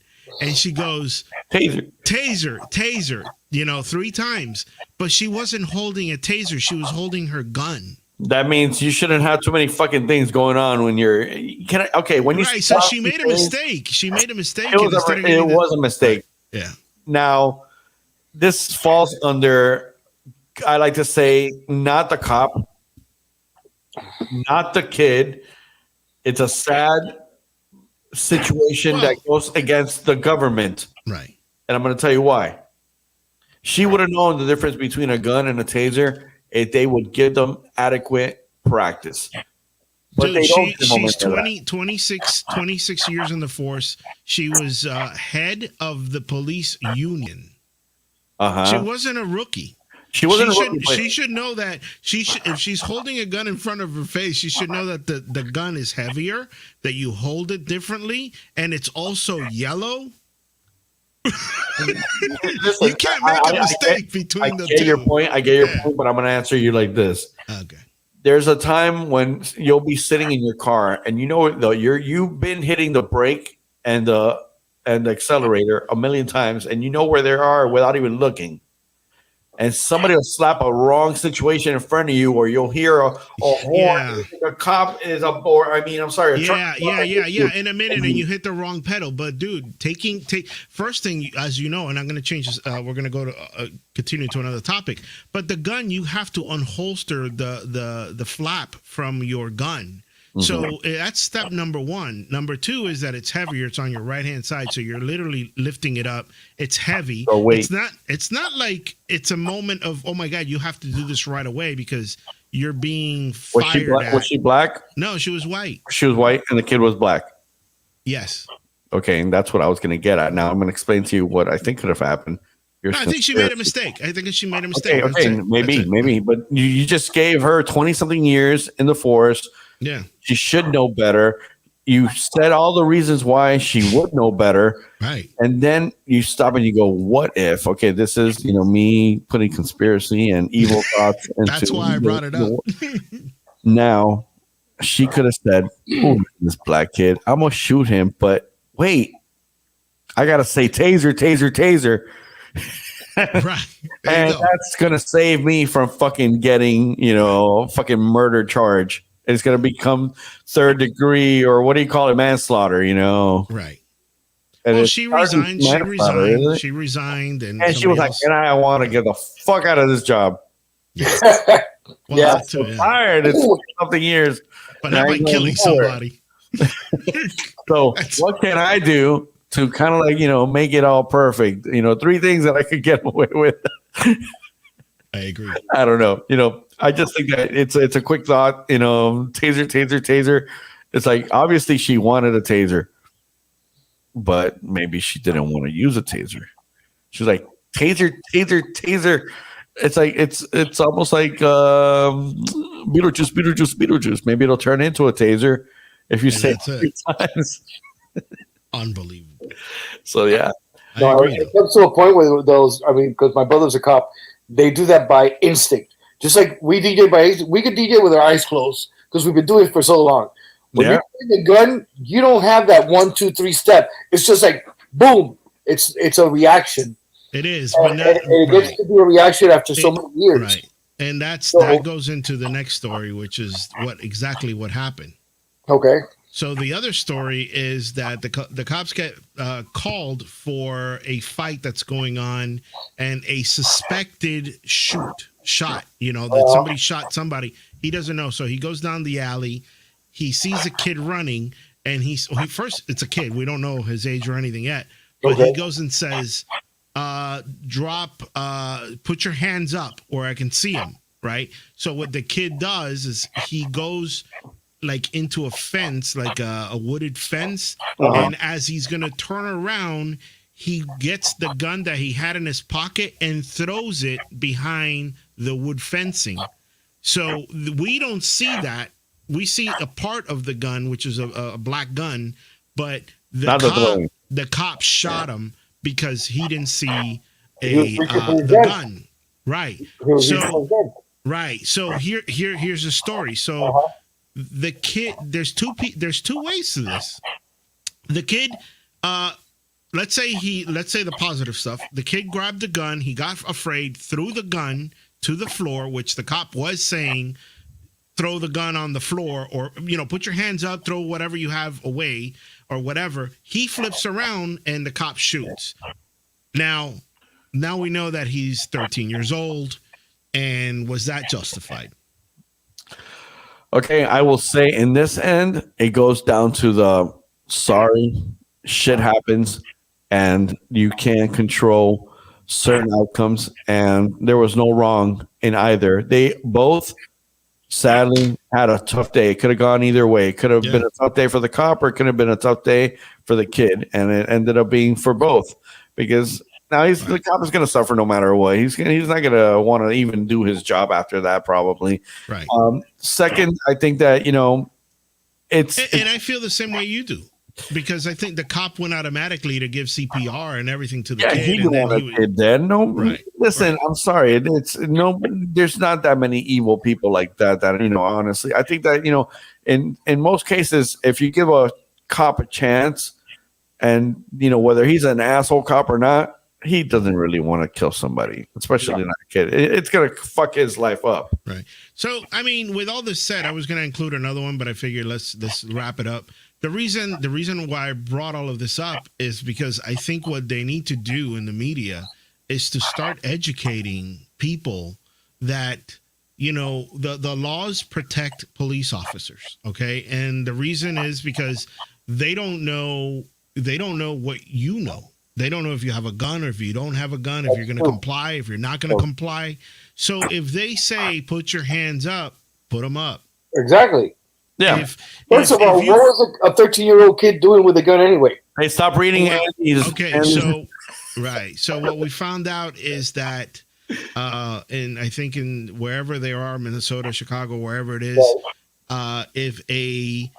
if an older kid gives a gun to a minor, that kid doesn't really get in trouble because he's not supposed to have a gun. It's a misdemeanor instead of a felony. Exactly. Gotcha. So they must have given him the gun, and then he ran because he was afraid. But the problem is, of course, a 13-year-old kid's not going to think that, oh, I'll run from the cops. I've seen it in movies, and then I'll ditch it. But as you ditch it, the cop sees a gun.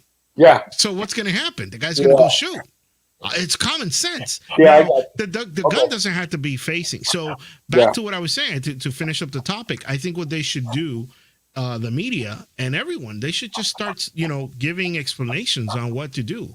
If you get pulled over and the cop says, "Let me see your hands," put your hands out the window, even if you don't have anything. So you're saying they should have like a Saturday morning, hey kid, did you think that it was a good idea to throw away the gun in front of the cop? The more you know. Officer safety here. Why not? Why not? Hey, that should be automatic. Officer Doggy. No, but when George, that should be automatic, bro. Because I've never had a run-in with a fucking law. I've always they tell me what to do. I fucking do it.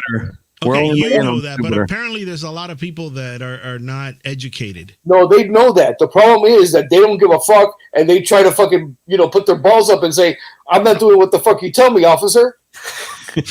And that's the problem. That's just wrong. Listen to me. No, but I'm gonna grab my headphones so I can feel I hear you. Now, Walter, I think you're 100% correct. And look, it's like everything. When we were kids, there were no seatbelts in the cars, and the cars are made of metal and shit. And we survived all that shit, and we didn't need any of it. Now they put more stuff and more safety and everything, and it seems to be like more kids are it's not. Listen, it's just not more safety. And Panos said something. They need to stop the situation or 90% stop being cool and a cool thug. It's not cool. Exactly. And that's exactly what I'm saying. Right. Panos, you thought you were a cool thug back in the day. Yeah, but he wasn't running around with a gun all over the place, was he? Well, he didn't get shot, so I guess he's smart. he got lucky. He didn't get put in a situation many a times that he could have probably been in. He got out of the game or out of the moment just in time to not have to deal with a very bad situation here and there. Okay. Yeah, he kind of got lucky. Well, so did I many times. But I respected the fucking cops when they stopped me. Even if I was wrong, even if they were wrong, yes, sir, no, sir, whatever. Because I knew that if I acted like an asshole, I was either going to get my ass beat or I was going to get arrested. It's two ways. Right. If you want to talk back and you know the laws and you know how to speak, then you can go ahead and do that. But if you don't know how to talking back and disrespecting. Well, there's not a law against disrespecting. Wait. Let's get into that little topic. Right. Okay. As any human being, you're sitting in your car. I'm not talking about somebody who might look like a fucking attorney or a judge or something sitting in a car, because then the respect level changes from the police officer. But if you see somebody who looks just like anybody ordinary person, and they stop you, a cop stops you, he tells you, lower your window. And you say, no, sir, I'm not going to lower my window. Right. You said it in a nice way. That you just pissed off the cop a little. Yeah. You do because, again, right. I need to see some ID. Right. Officer, why did you stop me? Right. What's the reason for the stop? Yeah, they have to tell you. They have to tell you. But you know what the big problem is that, okay, and I'm going to tell you where it all fucking falls apart. They are not very happy or comfortable with the fact that people are learning laws and people are understanding what they can be stopped for and not stopped for to the closest level. And now they have body cams also to back up. And we have cameras too. And we have cameras too, which I find it's a little funny. And I say it to the world, and if you're listening to this, all 6 of you, get a dash cam. Because the problem with holding your phone is that at some given point, if they are arresting you, if they are handcuffing you, your phone went to shit because they're going to make you drop your phone. Right. So you're recording. Either you're going to hand it off to somebody else. If you know somebody in the street, please film this or something. Because cops, believe it or not, their fucking footage sometimes just disappears. You know, there is control of that. And I'm not saying all cops are bad. There's a lot of great cops, but it only takes one asshole, and then, and all of a sudden they don't feel good about the fact that your shit. They don't feel good about the fact that to them now you're being a smart ass. Okay, but a lot of people don't know their shit. A lot of people don't know their shit. They just think they know their shit, and then they start mouthing off and stuff like that. Bro, I don't know their shit, so I'm not gonna do it. But even if you know your shit, why are you gonna make a situation worse? I'm gonna tell you why. Because every time you get stopped by a police officer, they're not looking to make your day a good day. Their job and sole job is to find a warrant, find out if you've done something, or they could find something, because all that a stop is try to arrest a person and find as many things as you can for that. What do you think that? Okay, you're saying that. Why are they stopping you? What did you do wrong for them to stop you? No, sometimes you don't do shit. Sometimes they don't. And as a matter of fact, they will tell you that your tail light is not working, and it is working sometimes. And they stop you for that. They'll stop you for telling you that you did a slow turn and like you didn't fully stop at the stop sign, and you do. But then you're so nervous, you don't remember that, and they know that. Listen, police officers have quotas, and their quota is not that they're going to make more money, but they're telling them, their head of police is telling them, hey, you gave out too many little fucking warnings, and you need to be giving more tickets. That I agree with. We need to make money. So you think the police is here to resolve your problem and make you? Oh, no, not at all. So why am I going to be giving that officer any chance to think he's got one on me? So what am I going to do is I'm going to question shit. I'm going to turn on my camera. I'm going to say, it's you against me, motherfucker. Who is the smartest one in the fucking group today? Because if I had to fight this one off, listen, I'm not saying that the other day, like, for example, I was going maybe 5 or 7 miles over the speed limit and I got stopped. That's bullshit, though. It is bullshit, but the truth is that it's still a stop and it's a legal stop. Right. And what did I do? I try to be as nice as possible. I already knew what it was. So he goes, "What do you know what I stopped you for?" And I said, "No, officer, I do not know." You know why? Because the more, if you say you do, if you say you do, then you're giving them the right to give you that ticket. Giving them information, of course. Right. You're admitting guilt. You're admitting guilt, and it's being recorded. So let's say you cheat on me. No, baby, I don't know what you're talking about. I never cheat on you. Yeah.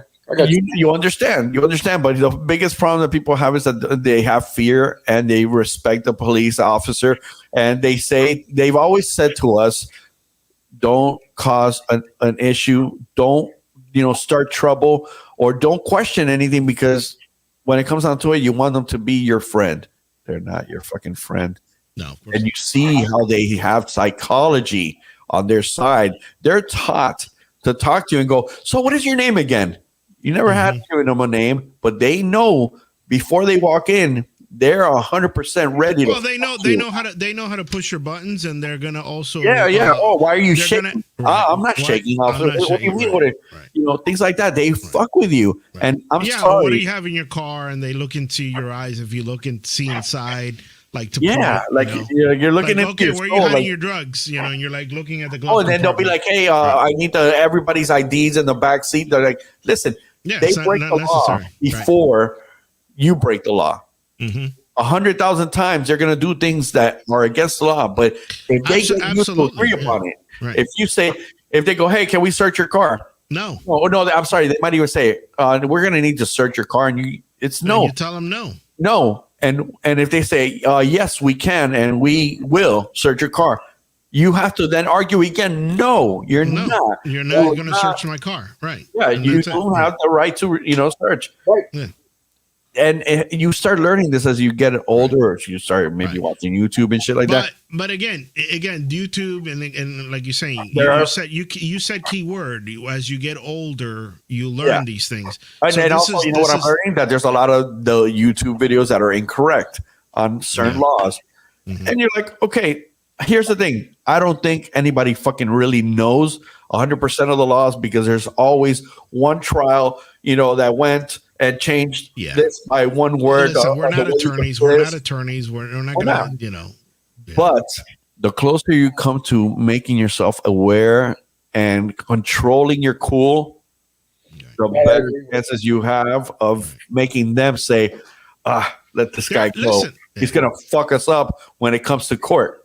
Right. Everything's going to get dropped and we're going to look bad. Either that or you're going to piss him off and he's going to be fucking, if he's an idiot. The thing is this, I'm like kind of right in the middle. I know there's good cops and bad cops, and I always thought that most of the high school bullies that never had a record actually became cops. Yeah, they did. So they figure they can continue bullying people. And the other thing is, the ones that were bullied. Oh, the ones that were bullied. Those are the worst ones. By the way, those become cops. You can say there's a way of finding out those guys that were the ones that got abused, and they usually will fail the test. But I mean, like I said, a lot of them get through. A lot of them get through. Yeah, right. And it's funny because there's a couple of police officers that I know that deep down inside I know they shouldn't be even cops, and they are. So it's like, how do you even get past that? By the way, there's cops that I know that are super fucking cool as your friends and stuff like that. And you're like, man, we're so fucking awesome. How can you be such a dick? You know what else? I know a lot of DJs that shouldn't be DJs. Oops. Oh, yeah. No, I agree. See that on social media? Yeah, but DJ is not a profession. DJ is just a hobby. No, it doesn't destroy lives. A profession. I work for a living, bro. I don't hobby. What's that? Don't trigger me like that, bro. That's your full-time job? Yeah, bro. Oh, okay. Well, that's good. But you became the guy who you took a hobby and made it into a profession. Made it into a profession, right? It's like, look, you could be a clown. You were a clown in high school, like, stop being a clown. And, that's the guy that's a clown now. He's a professional magician. He's like, fuck you. I show you. Hey, David Copperfield was the same thing. He would go, you want to see how I can convert this into a little pigeon? And they're like, wait, I know how I'm out with a fucking pigeon. And look where he's at now. That's it. No, there's times in life, that's how there's people for everything. Like, for example, like teachers and nurses, if it's not your passion, don't be a fucking teacher. Don't be a nurse, because that requires some type of passion to deal with that job. Oh, they do. That's a little different. That's a little different. Well, that's a little different. If you can't be a cop, no, but remember, there's no jobs that gives you the authority. Think about it. Yeah. There's a lot of jobs in this world, but there's only like one specific job, which is a police officer, that you go into training. You don't need a lot of training on top of that. Sadly. And they give you a gun, and they give you the right and all the laws to protect yourself. Remember, at any time, if the cop feels threatened to his life, he can shoot. Yeah. He doesn't have to talk anything back down. What is that? Something immunity? Yeah, right. And then not only that, then you have the whole force, falsifying stuff. Yeah, because that's like your best friend and, buddy, hey, listen, you can do me a favor. I need to lose like that fucking footage. Right. Or like Hans, remember that lady we stopped and it looked like she was a little tipsy? We got to say that she admitted. Yeah. Come on. It has to go down that. And by the way, here's how it works in their computers. They have a system where this is what you give, the courts and everything, and this is what you show. That if you want to, add, there's been places where they found that there were two complete different stories. Yeah. In the information. Oh, the report. Like, the report, and when they go to court, it's two different things. And you're like, how the fuck can that be? There should only be one. That's right. The transparency needs to be 100%. And it's sad because the one thing that I think we all will need, and if this world needs to get better, is for police officers to be respected. But at the same time, they need to earn that. And they need to, one other thing, they need to be better trained because they don't know the laws and they're making them up. And they should have a place where whenever somebody questions something like, hey, listen, you're right now protesting, but you're not allowed to protest on that sidewalk. Why not? It's a fucking sidewalk. I could protest it. No, you can't because that sidewalk's owned. It's a privately owned. Do you really know that? Call the number. Get the information before you fucking go start putting handcuffs on this guy who's doing the right thing, who went ahead and double checked to make sure he was in a legal place. You know that they think that officers believe that their police station is a private business and that their vehicles are their vehicles. Right. It's not your fucking car. It's my car more than yours. Right. I pay the taxes. You don't pay taxes. You know why? Because you are paying. When you pay taxes, you're making it out of the money of my taxes off the bat. It's like, come on. It doesn't work that way.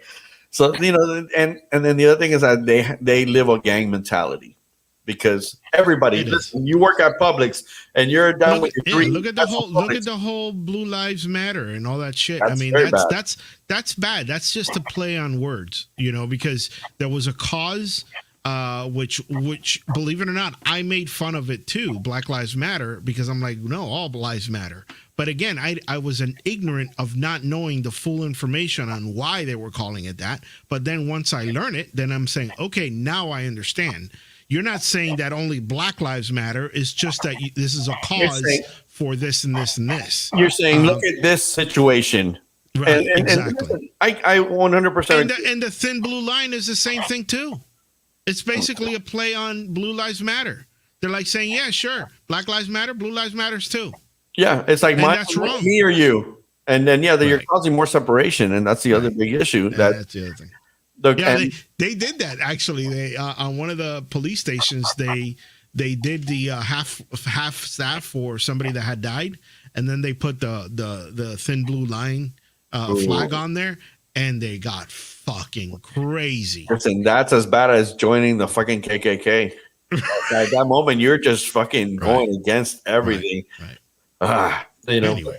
But that's something that's going to be very frustrating for a very long time because it's not going to change that easily. But I do love the fact that cell phones have cameras and that they are being held accountable more than ever because now it's popping up everywhere. And there's so many groups out there just protecting our men, our rights. All of our rights. It doesn't matter if you're white. They're green, the ones blue, that are yellow, supposed to protect them to the highest level. Their first job is to protect and serve. Right. And that's not their job when they walk in. Now their new job is collect. That's it. You said it. And I think on that note, you should end that topic. Bam. Thank goodness. We can go to another one. Please don't. Walter, because you speak a lot. Go ahead, Walter. No. I'm staying quiet on purpose.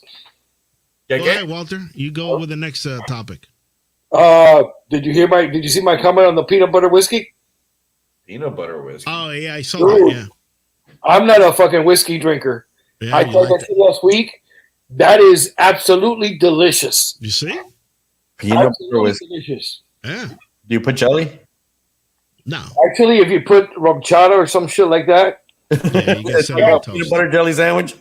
Yeah, pretty much. That's what cinnamon toast. Cinnamon toast crunch. I'll show you the bottle here. Oh, that's man. Fireball with rum chata is cinnamon That's toast it right crunch. there. Yeah. Screwball peanut butter whiskey. Oh, shit. I will try it just because you fucked my head up and I got to try it. Dude, I was at I don't know if you know George Santana, DJ George Santana. I was hanging at his house. He goes, hey, I want you to try something. I'm like, so he pulls out the bottle of whiskey. I'm like, dude, you know I don't like whiskey. He goes, Just try it. Bro, we downed that bottle and we went to buy another one. Dude, if I'm hanging out in any guy's house, especially DJs and shit, and they tell me, hey, you got to try something, I walk out the front door real quick. Yeah. Thinking about the answer. We passed this. Yeah, we're dangerous folk. I'm out. Especially Hans's parties. I'll leave quicker than a decade. Come here, I got a little baggie in my pocket. Could you make a clip of that? Oh man, I'm gonna have to. Bro, that was crazy. Did he actually leave? Like he got pissed off and left? I don't know how I serious. saw it in his eyes. I knew he was going to hang up. The minute I saw it in his eyes, I saw it. I said he's going to hang up, and he hung up. Well, I think maybe you introduced him to the full idea. He was thinking about it, but you Dude, we all fuck each other. We all talk about everything here, and he gets offended that it's quick. easy because there's people that know how to like fuck back, and then there's people that don't care to fuck back. I know a couple of those people, Hans. They got to own it. They're done. Not going to start a war. Not going to name names, but you know exactly who they are. Oh man, come on, of course. Yeah. Look at me and Rigo. God damn, do we hate each other? But we don't. Me too. Me and Rigo go at it every day. But there's a flavorfulness of the beatdown, and even he'll give it, and then I'll take it. Right. Oh, he got me, and there's times that I'm like, oh, I got him back, and it's such a fun little moment within our boring fucking lives, that you're like, hey, fuck. Without that, come on. And then we do that shit online, and then he'll call me. Hey, bro, did you really get pissed off at me? You're like, no, bro, fuck you. Stop talking about it because he might be watching. Oh, fuck him. You pissed yourself. Yo. Oh man. He's always watching. Oh yeah, Andy, you got to pay your bills. Ooh, let's remind him now that he's here. I'll see if he answers. Andy, did you get the bills? I've been sending them, and they're all coming back to me unread. ¿Qué? ¿No te gusta pagar la cuenta? ¿Es de COVID? Dale, bro, que hay gente que le hace falta permits. Right Oye, now. coge el dinero de PPP que cogiste. Oh, yeah, man. Did anybody else get one of those PPPs? Come on, everybody. Keep it honest. One of those paycheck protection plans during COVID. All right. Salvo todavía está ahí. Mira. Ciao, mi amici italiani. Salvo. Oh, man. Hey, Walter. Salvo was saying, motherfucker never tried my croqueta. You have no idea. That's Thursday and Friday. Hang you for that. I'm Thursday and Friday. Yeah, Thursday and Friday. He's already leaving. He's moving to South Carolina, North. Oh. Yeah, you missed the boat. When is his last day? Oh, that's it. It's done. Oh, yeah, he's done. Sunday was his last. Oh, wow. Can we go over his house? He's moving out of there too. He's almost all done. We're gonna have to go to. Listen, we're gonna have to take the longest croqueta trip to What we do? South Carolina Raleigh. Right. Oh, my goodness, Raleigh. That's no problem. I'll be there in a couple months. We're gonna do it. Hey, let me tell you, we're doing this. And as a matter of fact, the more DJs, the more we'll go DJ at whatever place he's at, and we're gonna throw down a fucking party that night, and we're gonna get. As a matter of fact, question for you now that you say that. Go for I it. had somebody that called me, a friend of mine text me, he goes, hey, Walter, how much would you charge for a wedding in Georgia? And I'm thinking, okay, I have to either drive my equipment up there and, get a hotel room or have my equipment in the hotel room or in the car. And rent the equipment, bro. or Rent the equipment. Have them rent the stuff. equipment.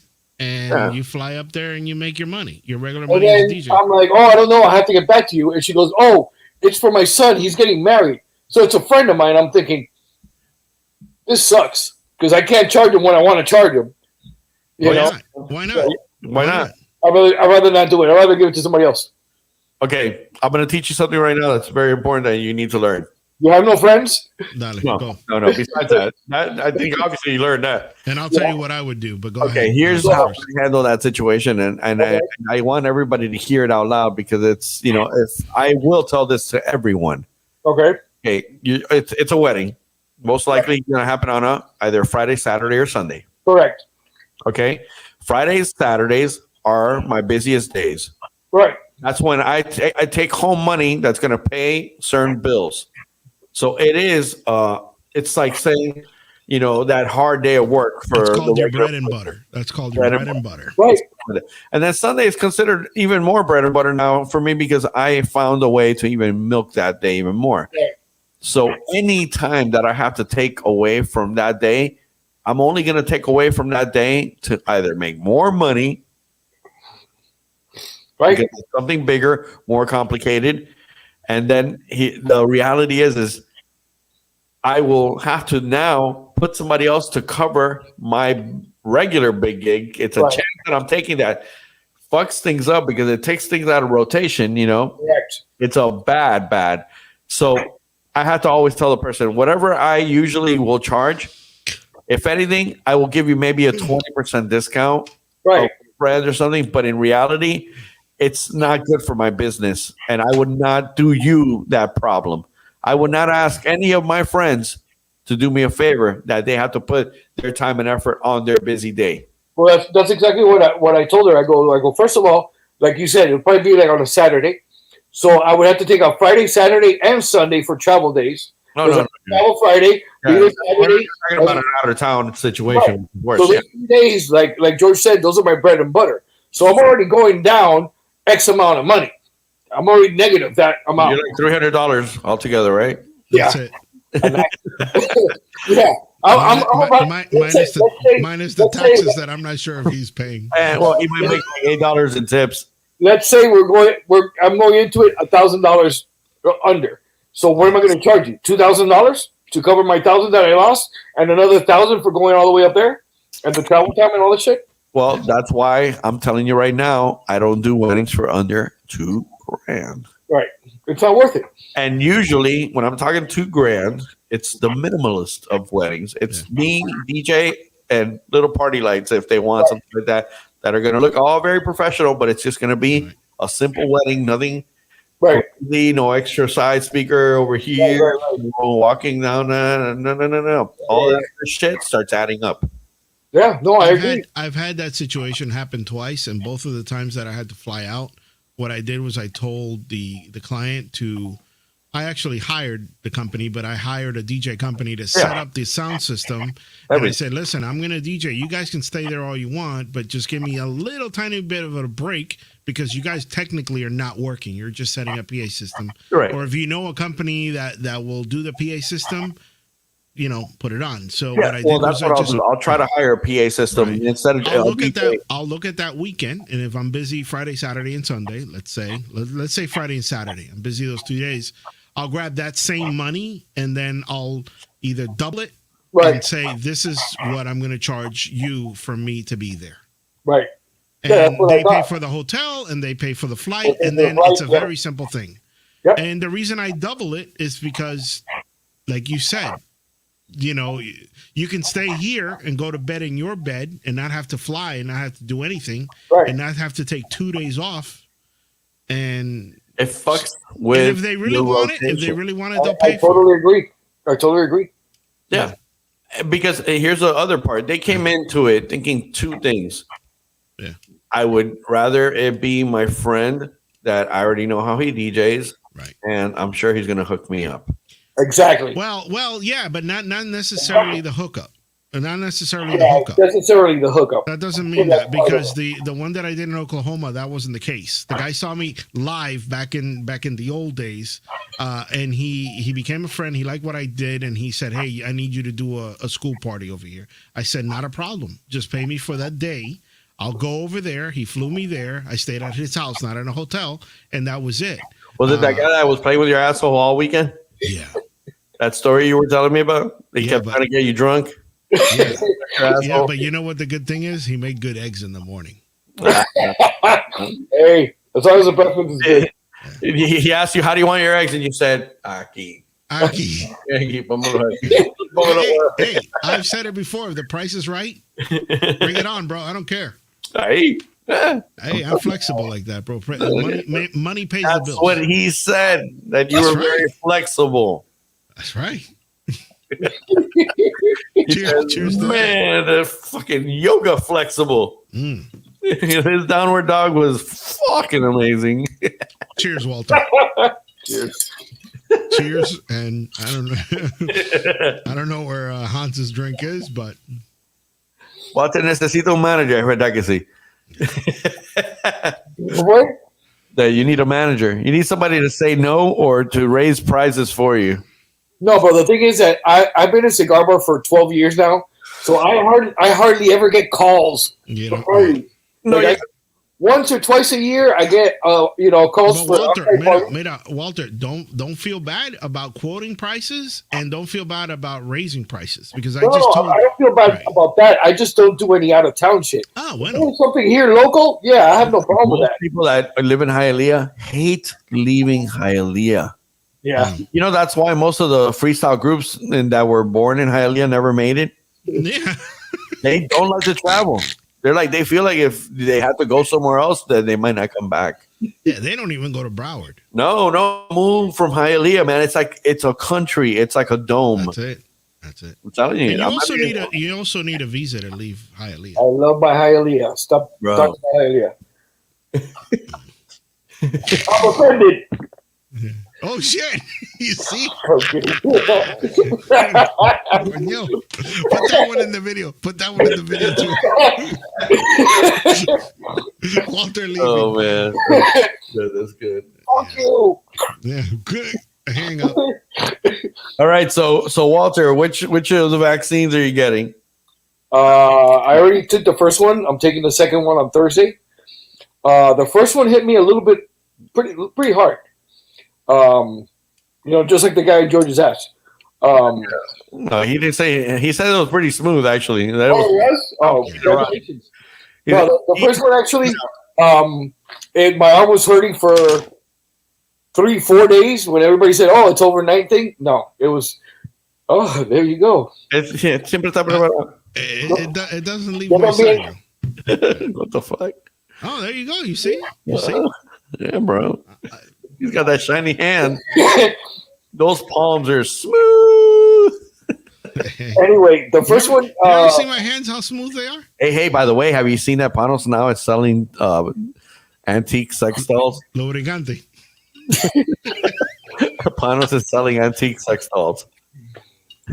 He's selling antiques bath salts? What'd you say? No, antique Sex dolls. Oh. Like they're sex dolls, but Oye, they're pero old después de school. viejo se volvió maricón el tipo. Está raro ese What the fuck raro. is this? Wow. He has these dolls that they're like midget sized women, Yeah. and Rigo loves midgets. and it has animal faces like a like a bunny and shit like that. You know why Rigo likes midgets? Because their hands are small and his dick looks really huge, probably. That's it. That's it. That's it. I speak from experience. I know. You don't Ah, think well, they're there you very go. heavy. I like midgets too. I like little tiny chicks. Yeah, we're all the same. I went Anyway, to a strip club in DR, and I had a midget that was, she was actually really cute, and she did like a flip on my head and all this crazy stuff, and I was holding her like fucking fighting Chucky.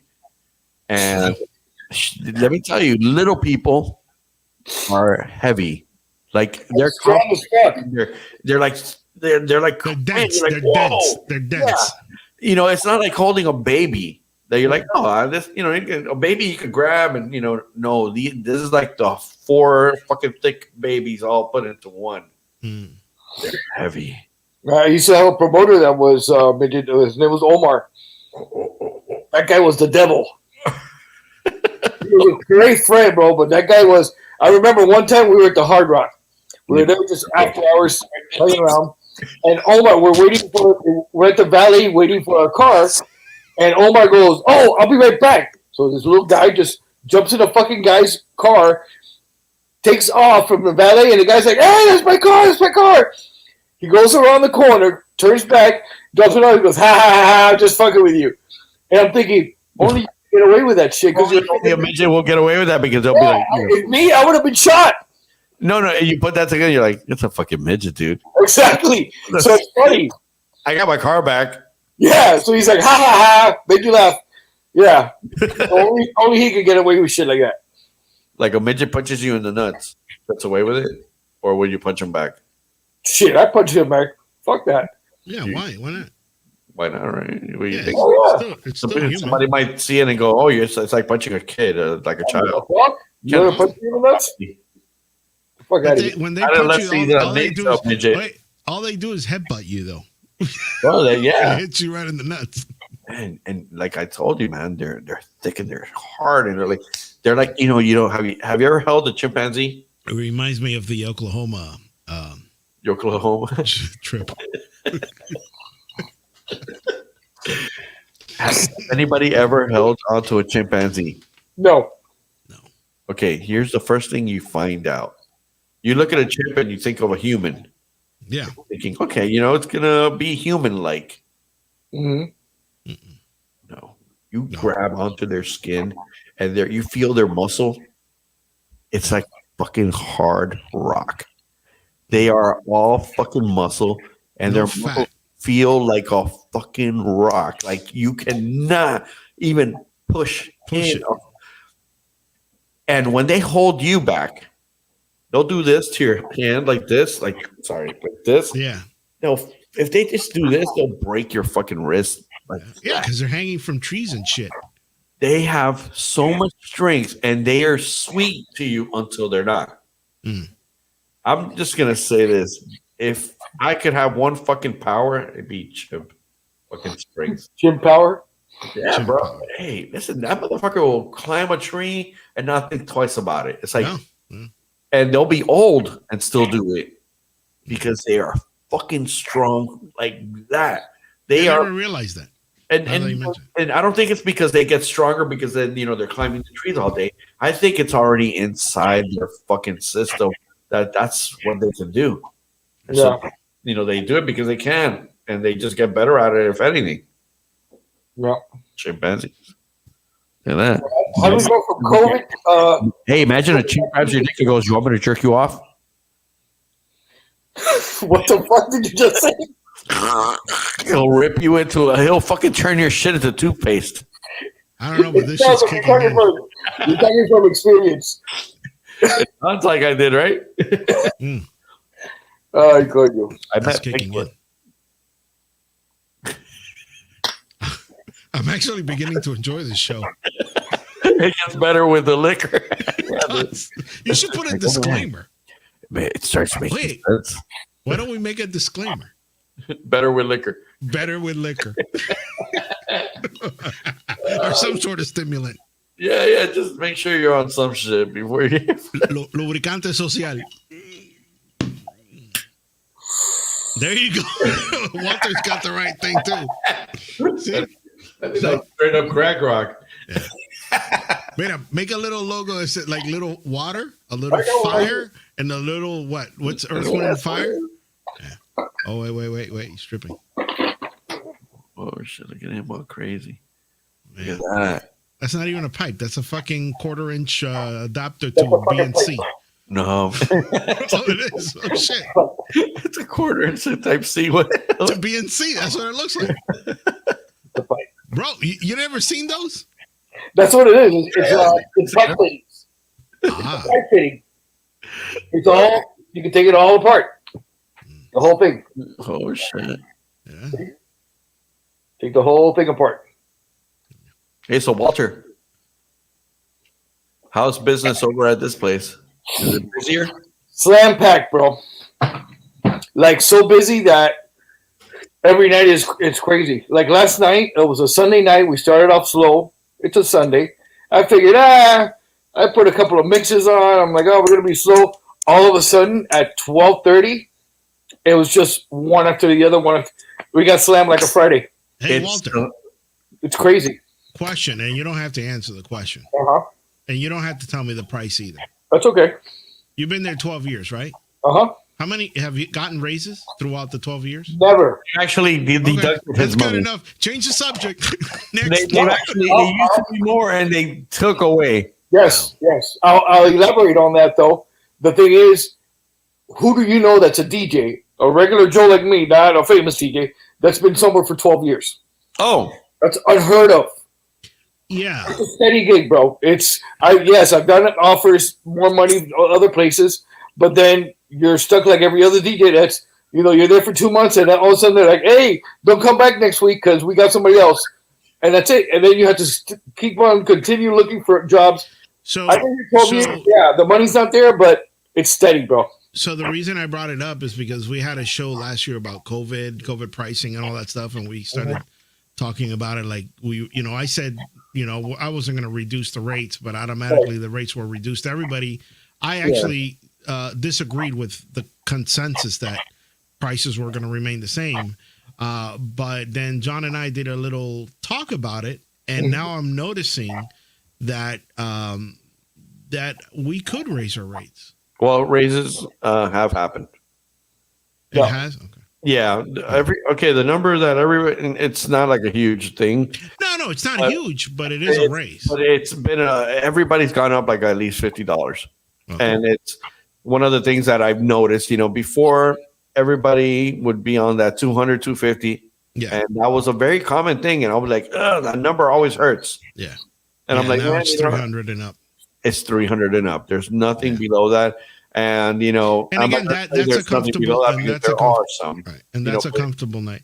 And I that's what I was saying to John. I said 300 is now the standard for 4 hours.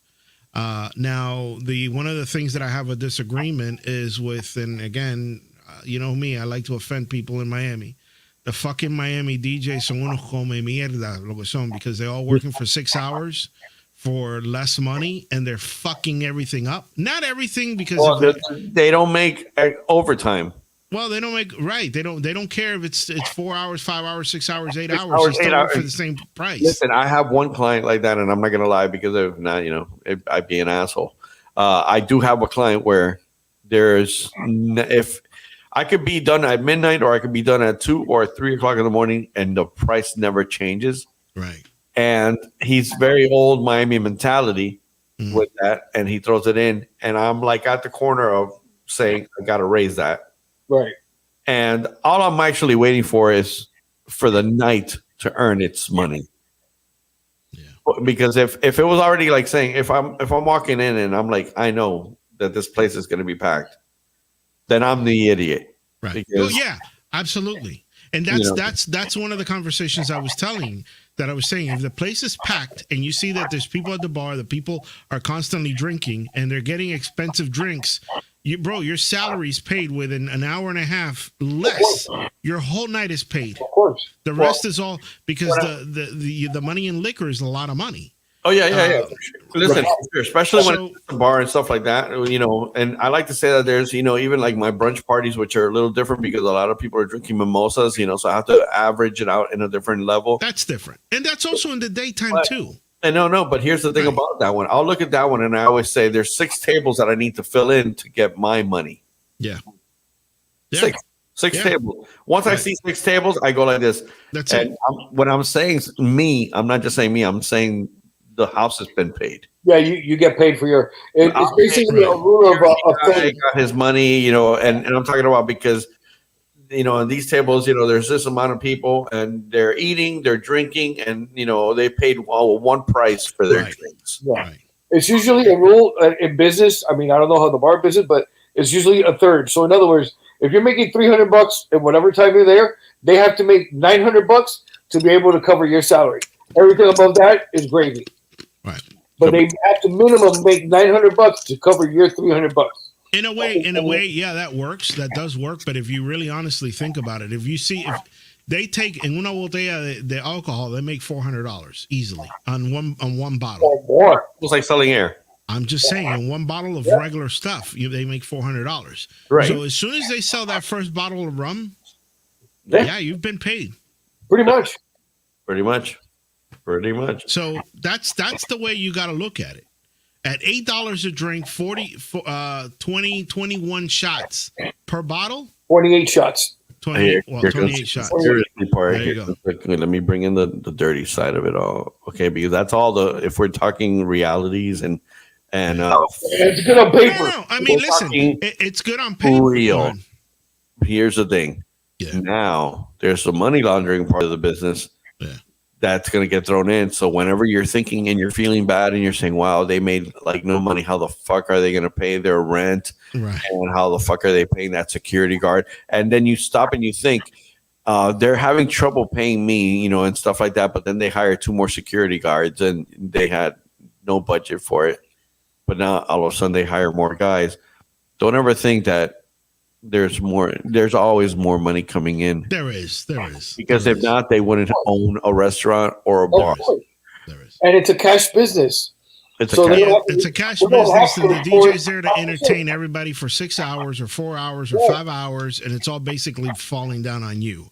All they figured is we need a DJ that plays music because Spotify's not working, and that's it. And as long as there's a DJ and liquor, that's all that matters. Whatever they're selling.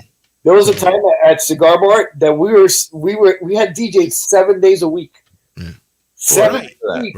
Right. But what I was saying at that point is like if you've been there that long and you haven't gotten a raise, you should consider asking for a little bit of raise. And hold on, Hans. Go ahead. No, I was just gonna say because when I was talking to this one DJ, he says his words were, "Well, I've been here 4 years and they appreciate me and I do this for them and I do that for them." I said, "Okay, so ask him for a $25 pay increase." Just $25. Let's see how worth you really are to them. Yeah. That's and it's a sad. Hey, listen, not saying it's you or it could be in general. No, I'm going to tell you why it's not a personal thing, and you could be the greatest DJ. The problem is that they don't want to change the salaries. They rather know that they got away. They'll speak it in a general sense and go, I've been paying this DJ this much money for this many years. And man, that is great cost effectiveness. Like you're a good budget. You're a good budget situation. You never made them have to maybe sweat or question the fact that, shit, man, this guy loyalty needs to be rewarded. That's right. They always say, "Oh, I show not up by on keeping time." the job. That's already a given. You're already there. Loyalty. That's a 100% circle spinning back at each other. Right. I'm always there, so they're gonna keep paying me, and I'm always there, and they're gonna keep paying me. No, you're solving their problem because you're loyal. Yes, so that means that you're making it easier on them. You show up. Right. You clean up the gear. You do all your part and above and beyond. Right. And you never ask for a raise. And you never will. Right. Because if you think and listen, I get it, and you're right. I will have to look around at some places. So with that said, during COVID, we did 2 weeks at a certain price, which is $50 less than my regular rate. And I said we'll do the 2 weeks for $50 less per day or per night. And then we're going back up. And then they said, well, we need you to bring some speakers in. I'm like, okay, the speakers are going to be $100 extra. But don't forget that you are paying me $50 less, so we have to go up $150 because you still owe me that $50. And now you want the 2 speakers, that's an extra $100. So they settled for it. But the whole thing was that it's like, how do we say, okay, let's get less equipment or let's get this or figure out how to buy the equipment. That way we don't have to use it. So guess what? They went and bought speakers. Right. And they said, okay, you don't need to bring your speakers anymore. Now we got our speakers. We're going to go back at your regular rate, And I said, no problem. Not a problem. I'm not losing any money. No. You're just not bringing in that extra gear money, but whatever. I go in with this right here. Okay, and a laptop. That's it. Seriously?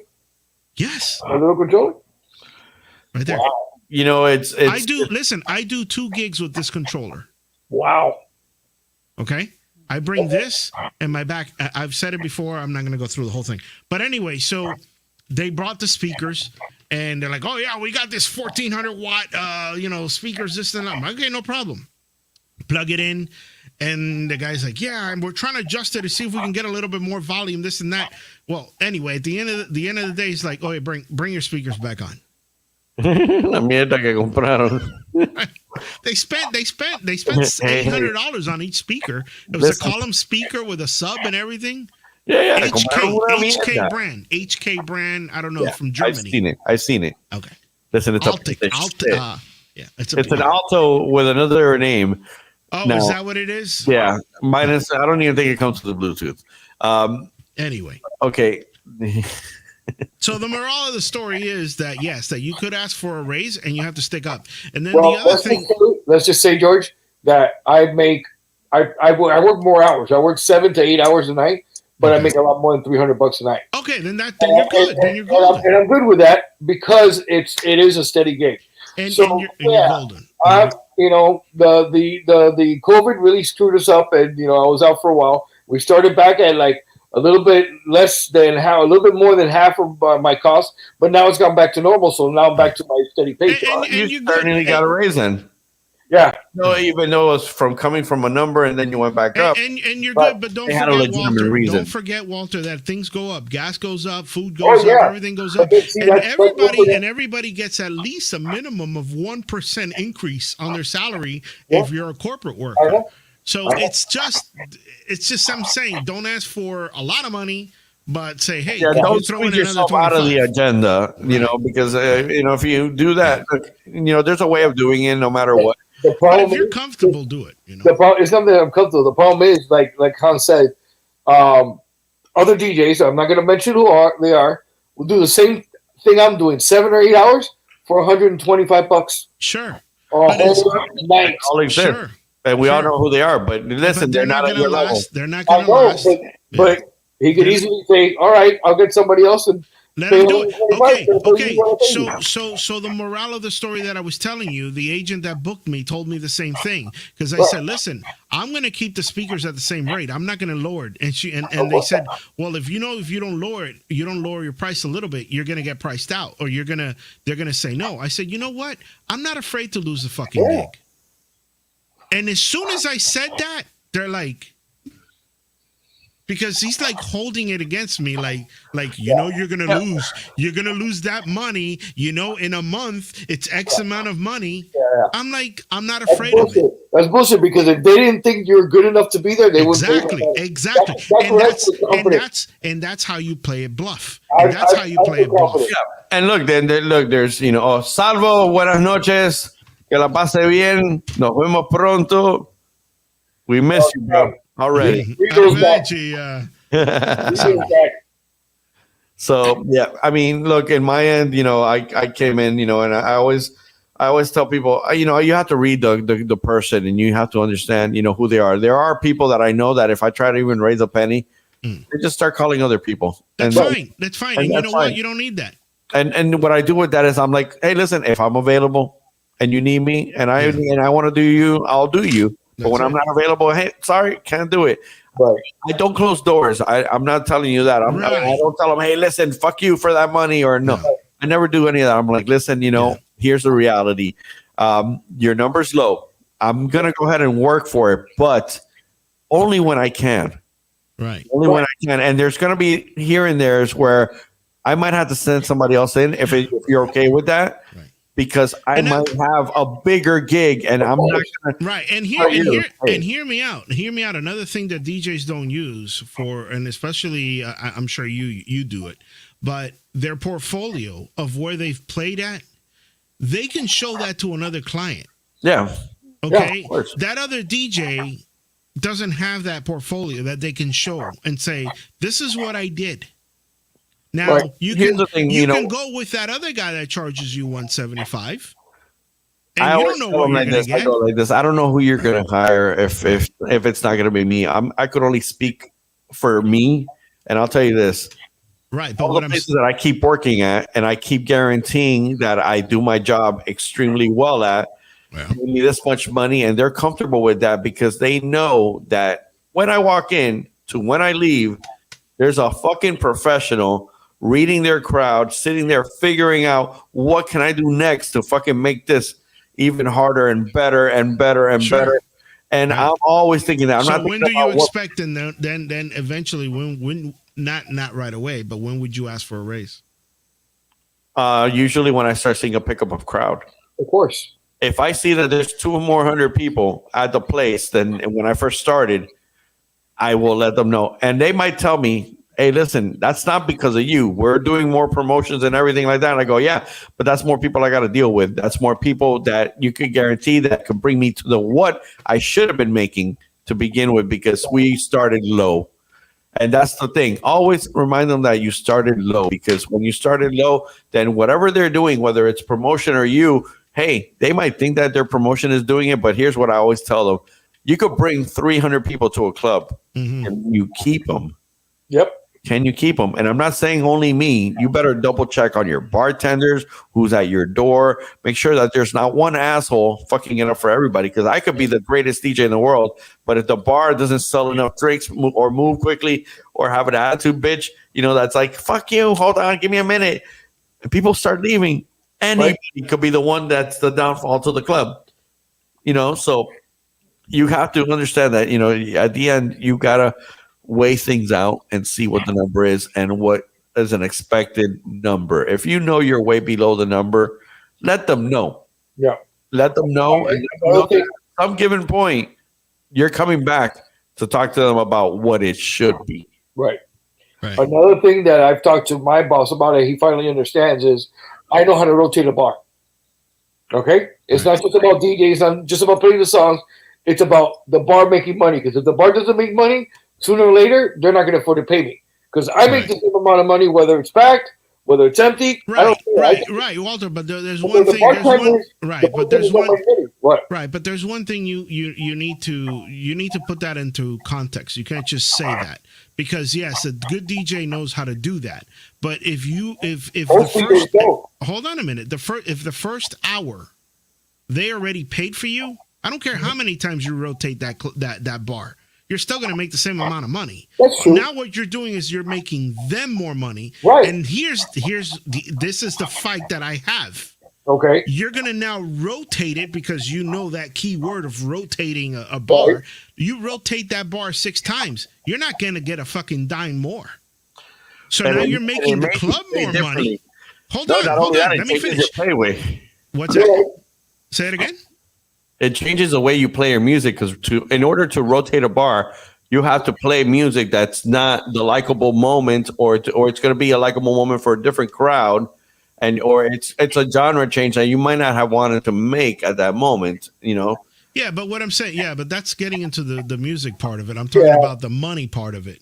What I'm saying is that he can rotate the bar 5 times a night, but he's not making any more money. And then he's also not telling the bar how he is making the bar more money. So the bartender, the owner doesn't really see that, because they're thinking that the bartender's doing it all, or that it's just happening. Like go in there one night and don't rotate nothing. Just do your job. That's right. See if the numbers are different. Of course they are. Okay. And? Of course they are. And? That's why I'm back at Cigar Bar on Fridays. Do they tell you, hey, by the way, you're not rotating the bars anymore? No, I always rotate the bar. The thing is, what I say is to protect the DJ. I'm all about the DJ making the money, not the location is going to make money anyway. And if you know how to rotate the bar to make the bar more money, that's great. But you're not making any more money. The bar is. Yeah. I'm not. And you've been paid already. The first hour, you've been paid already. Yeah, you're right. And I mean. It is a business. It is a business at the end. Whether you like it or not, you are always getting paid from the first hour or the first amount.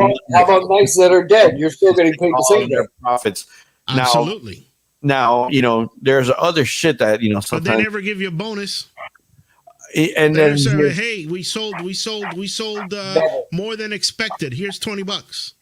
And I'm not saying that's the norm. I'm not saying that's the norm either. I remember one DJ that we hired for a certain amount of time.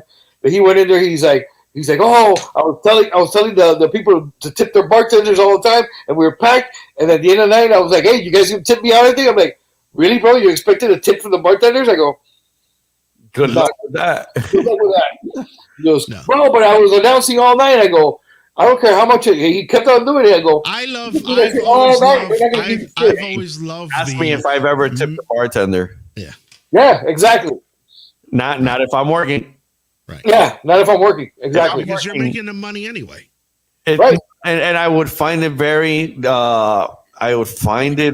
insulting if the place that I'm working alongside your ass to try to better my life and you better your life, and I'm gonna go give you some of my money for the shit that I could easily just walk into the back of the bar and get myself. If this is both our house, you're gonna understand that you don't want me grabbing shit out of your back area. So fucking feed me or give me and do what you're supposed to do. And that's all reality. Now, if somebody tells you from the bar or the owner tells the bartender to come up to me and request a particular song because that's what they want to hear, I'm going to go ahead and play it. And that's whatever it is. I'm not going to go, hey, give me money. No, it is what it is. You're supposed to, it's the house. What's one of the things? Whenever you walk into the bathroom, a DJ running into the bathroom is the hardest thing because you don't have a lot of time. You're counting your song. You don't know if there's going to be a line at the fucking bathroom or not. Put a mix on. No, I don't do that shit. I try. I don't do it because first of all, I don't want to imagine that I'm gone long enough to have a mix be comfortable. I don't think I should take more than 7 minutes. And if I'm taking more than 7 minutes, what about the DJs that smoke that go take a break every 5 minutes? I find them to be the worst and most disrespect. I don't pay you to smoke cigarettes. Hey, I smoke all the time. What the fuck? I think it's incorrect. I honestly. Wait. Yeah, but you're at a cigar bar, dude. You're working at a cigar bar. That's beside the point. No, listen. You know what I do, Hans? I put on the longest song I have, or the longest regular song with terrible. An outro. So, I put a loop. I put a loop at the end. So if I don't have time to get back, loop. But I always do. I stop and I think now there's a group of people hearing the song that they might not even like for way longer than they should. And now that motherfucking song starts looping at the end, I'm gonna fucking be mad. No, I would never do that. Well, I mean, that's why you have to pick the longest. For example, Money, Power, Respect is 6 minutes long. Okay. For 30 seconds, you have 6 minutes to go to the bathroom and back. That's more than enough time. Oh, yeah. That's what I'm saying. That type of song. But now, wait a minute. Are you the DJ that can't have a conversation with somebody standing next to you? Oh, no, I always do. Oh, okay.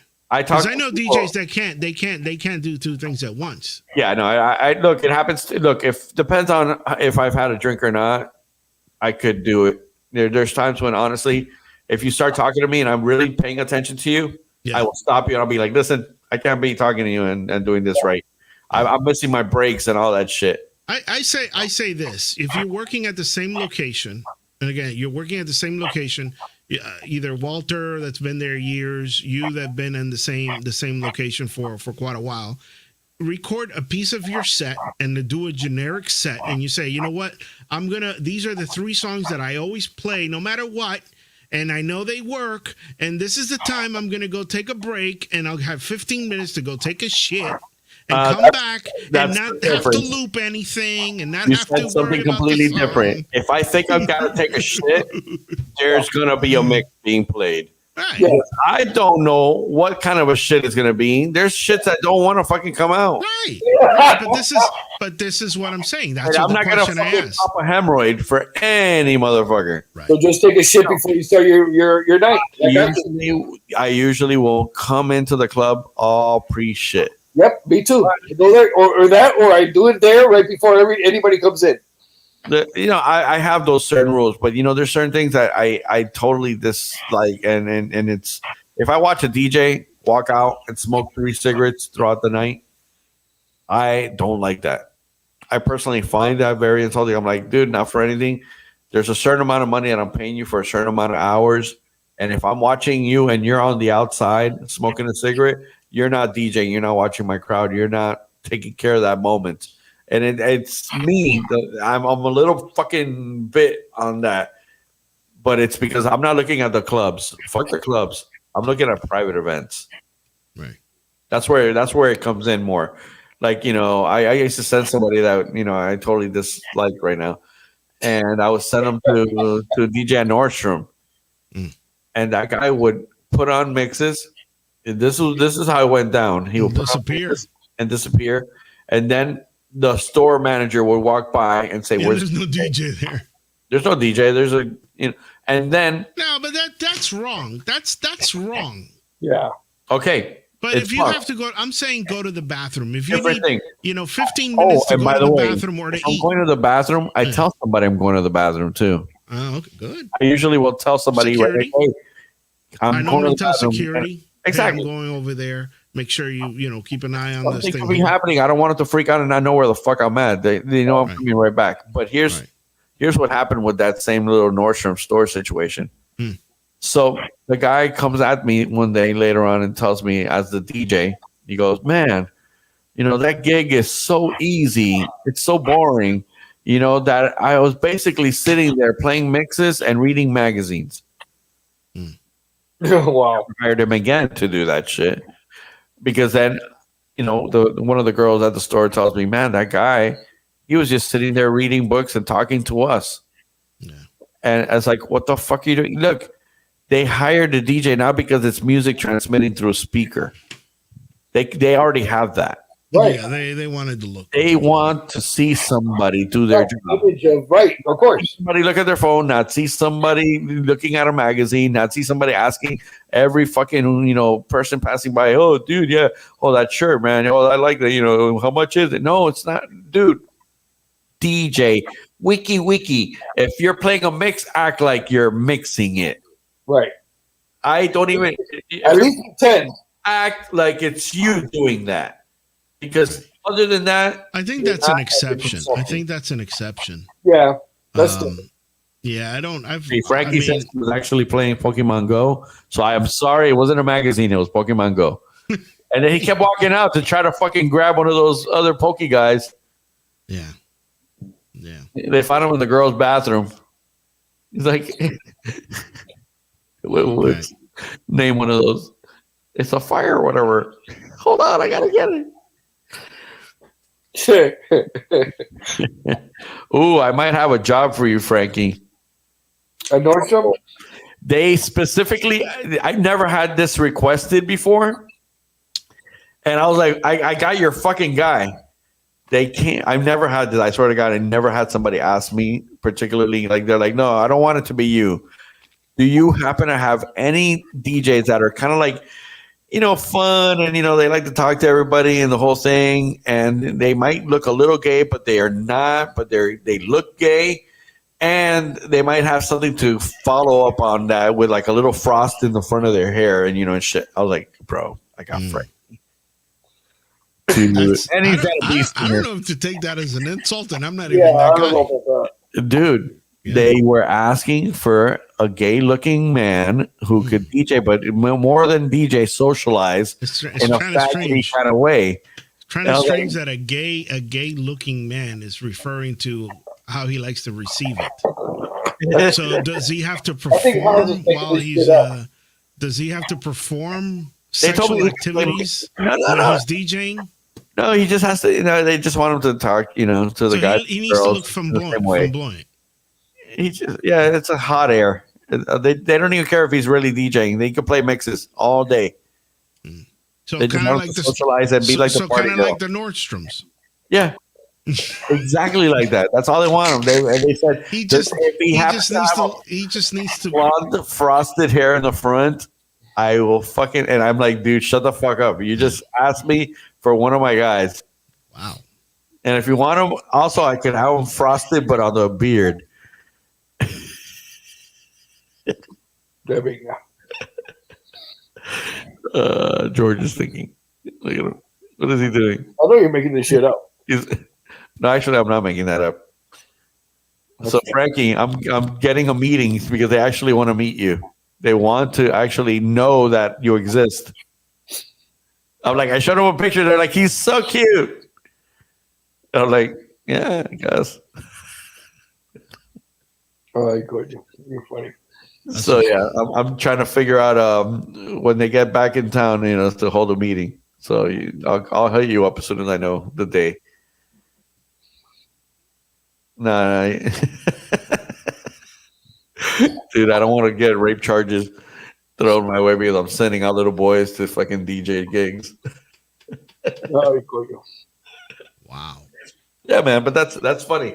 Have you ever been, hired because they wanted a particular look? Like they said, "Hey, we want somebody that looks like Carl Cox."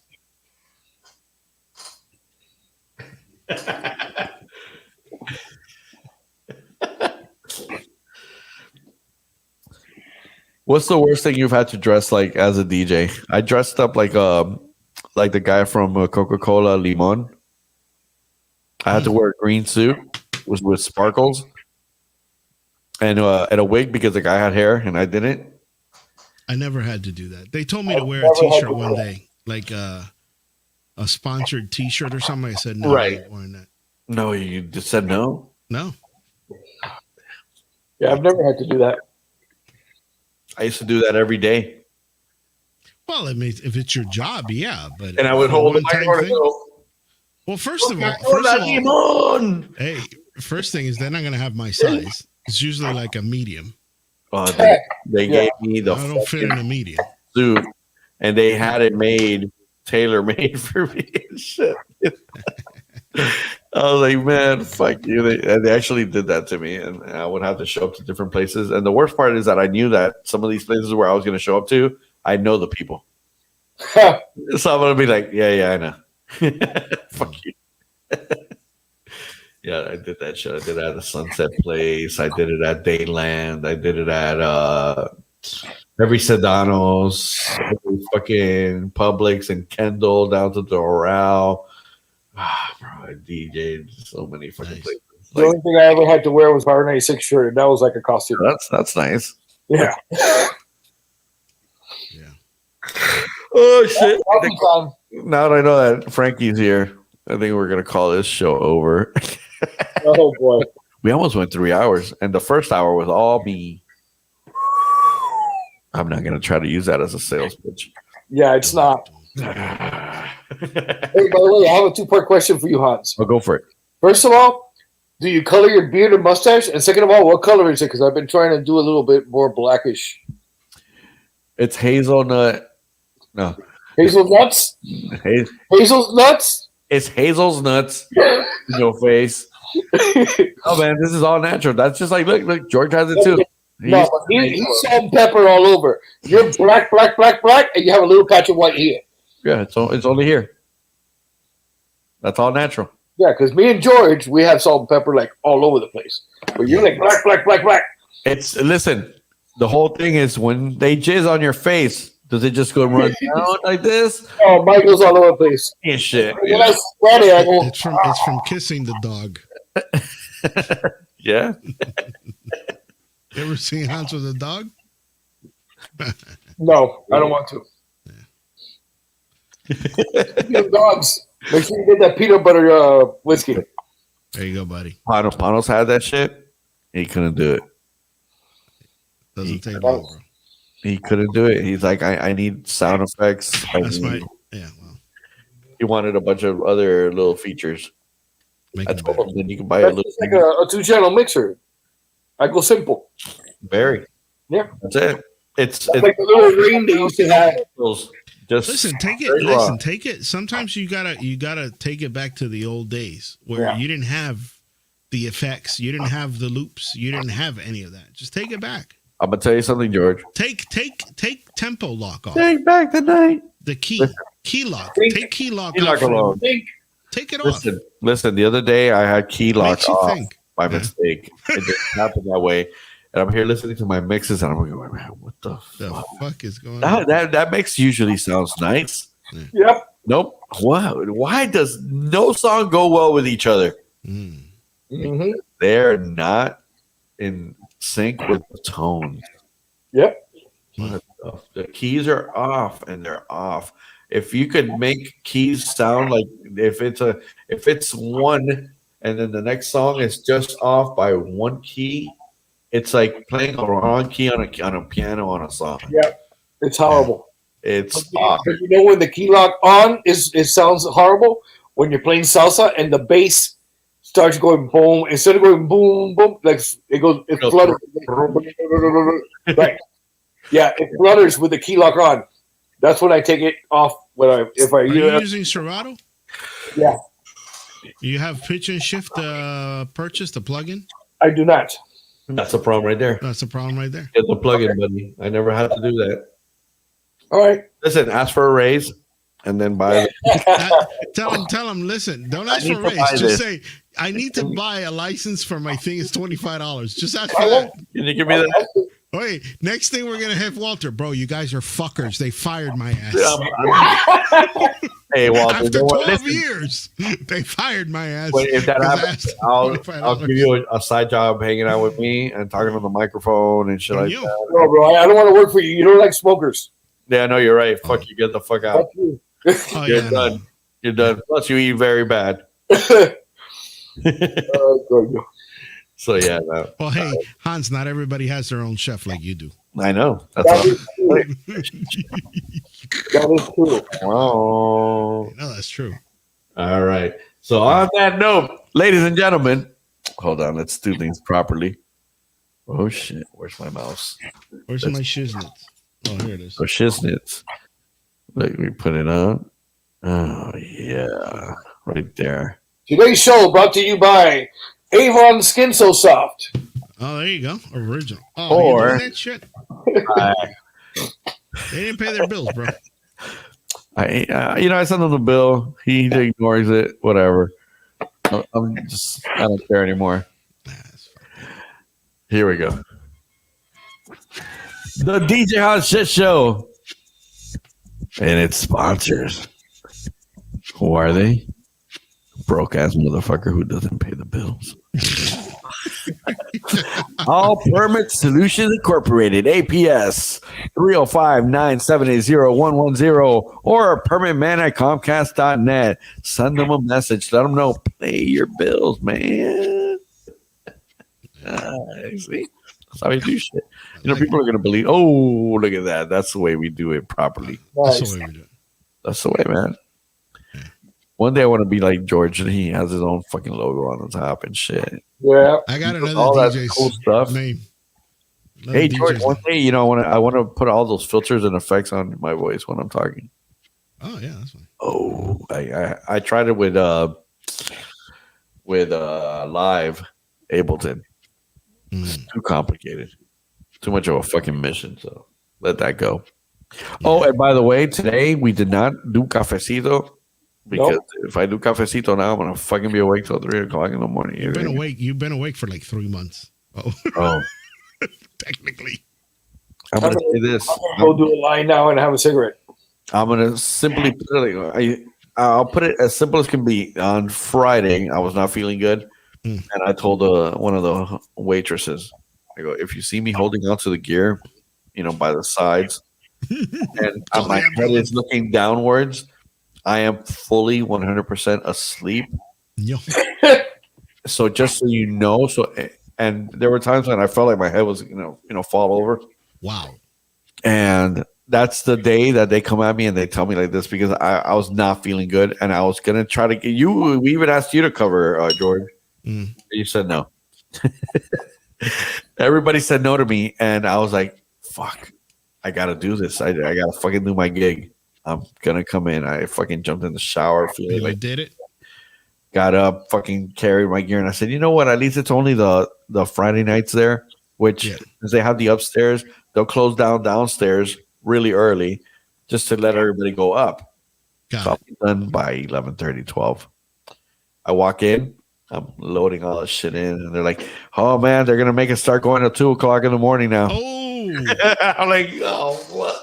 Out of all the days. Out of all days, huh? So you worked extra? No. Oh. Luckily, the bartenders were not having it. And they're not having it, right. And they said, no, we're not doing it tonight. And they were like, listen, we're, when I started seeing the bartenders covering the bottles and stuff like that, I said, yes. That's what you know. So, yeah, by midnight, I was the fuck out of there. Save my ass, man. Thank you, bartenders, for not listening to your fucking boss. That sucks, man. When you feel bad and you have to be there for a certain time, it's just... Dude, I've been in the bar with a fever, and... You're in your first hour, and you got 5 more. Yeah. It sucks. Because being tired is one thing. Being tired, hey, I'll sleep tomorrow, whatever. But when you feel sick, that's no. And what I'm still actually I'm coming off of that. You know, it's just a little ride of a fucking little. It's your immune system, bro. You're not resting I'm enough not and resting, all yeah. that. You're not eating good. You know, it's catching up to you. Yeah. So now you just need a break. And that's the worst part. When you take a I know. break, Listen, what you did, I couldn't do it because I did the station, and then I did a 3-day event on the weekend, and I did that for 3 weeks. I was exhausted. Well, yeah. you know, I mean, it was supposed to be exhausted. 3 weeks exactly. I said, "Oh, you know what? Every day for 3 weeks." I told my wife, "I go, listen, I'm going to rent a hotel over here. I'm going to do this. I'm going to then come home on You Sundays have to and Mondays." rest. Yeah. And you know, because I have to sleep between gigs and shower and do shit. I can't go back to Miami and then come back up. It's not feasible. And it's not financially good. Everything sucks about it. So I did it like that, and I said I could do that for 3 weeks. Then third week ended, and I you know asked the guy, "So what's up? You know, are we gonna start like some sort of regular? Can you come back again tomorrow?" Like, oh boy. Wow. Okay, I'll come back tomorrow thinking, maybe they're writing it day by day. Then I'll come in tomorrow and it's going to be dead. And they're going to be like, okay, we only do weekends now, Can you come back again the rest of the week? I'm like, I call my wife. I'm like, hey, baby, we're, another week. Another week to go. I got another week, hey, it's great money, we got to do what we got to do. As long as I can handle it, I got this, I'm feeling good. Right. Then that week goes in. And then the guy automatically hits me before I even leave. Can we do another week? And I'm like, I'm here going. I started looking at the fucking sides, going like this is a fucking joke. This ain't stopping. Yeah. Where's the cameras? Yeah, and then I'm on 5 weeks already, and then I'm like, okay, 6 weeks now, man. That's not gonna happen. Yeah. Can you do another week? Please do another week. I'm like going, these motherfuckers. There's no more spring break. It's over. This is it. Oh, yeah, we're going to just do another week. All right, I'm going to do another week, baby. So you're done. You're done. And today was my first day off. Wow. Fuck shit, bro. Wow. Listen, I never had time to go to Publix and buy like a regular sandwich or something. I didn't have time to buy socks when I left. When I left, and I had no long socks, only short socks. I was like, I'll stop at a store. No time, because whatever time I would take off to do anything else, that meant less time to sleep. Yep. And then I would have people like Angelo or Decade. Hey, buddy. What are you doing at 5 o'clock? I'm like, motherfucker. Right now, I'm trying to sleep. I'm trying to sleep, before I go to my next game. I'm watching Twitch. You want to watch? Hey, buddy. That happened to me when I opened up the La Bodega Medio. I thought it was just like a regular weekend gig. And they hired me 7 days a week. And I was doing that for 2 months. I had no life. I would work, go home, shower, sleep, eat, go back to work. No. Every day. I had all this money, but I didn't have where to spend it. I didn't have energy. Well, I'll give you lots of credit. Lots of credit given that you survived this long. I know I couldn't do that. There's no possible way. Even I live here in Broward, I couldn't do that. Mira. Espérate. ¿Qué estás haciendo, bro? No te comiendo mierda ya, bro. Oh, you're showing us the... Oh, you said everything. Mira, puse la bicicleta. Nice. You like that, huh? Nice. I gotta get rid of that top bike because it's old school already for my wife. And then that was yours. Nice. Little speaker. That's a mirror on the door. Oh, okay. Yeah, that's. It looks like another setup back there. I got another setup. Yeah, that's good. Looks like 2 setups. It looks like the rectangle room with. And then over, whatever. Let me see. My skateboard. It looked like a dildo for a minute. With wheels. With wheels. Yeah. What is that? What is that on your wall? Wait, what? This? Those 2 little things stuck on the wall. Little race cars. Oh, race cars. Yeah, man. Race cars. I don't know. I didn't know that's where you had to put race cars. Go, Speed Racer, go! Yep. Yeah, bro. Get some shit. Make it look like a functional room. Looks good, bro. All right, everybody. All right, I'm We the fuck out of here. Oh, my God. Oh, balabing. All my real live niggas, throw your hands up. All right, that was not right. Peace. Chao, everybody. Bye. Bye. Bye. Y ahora me voy.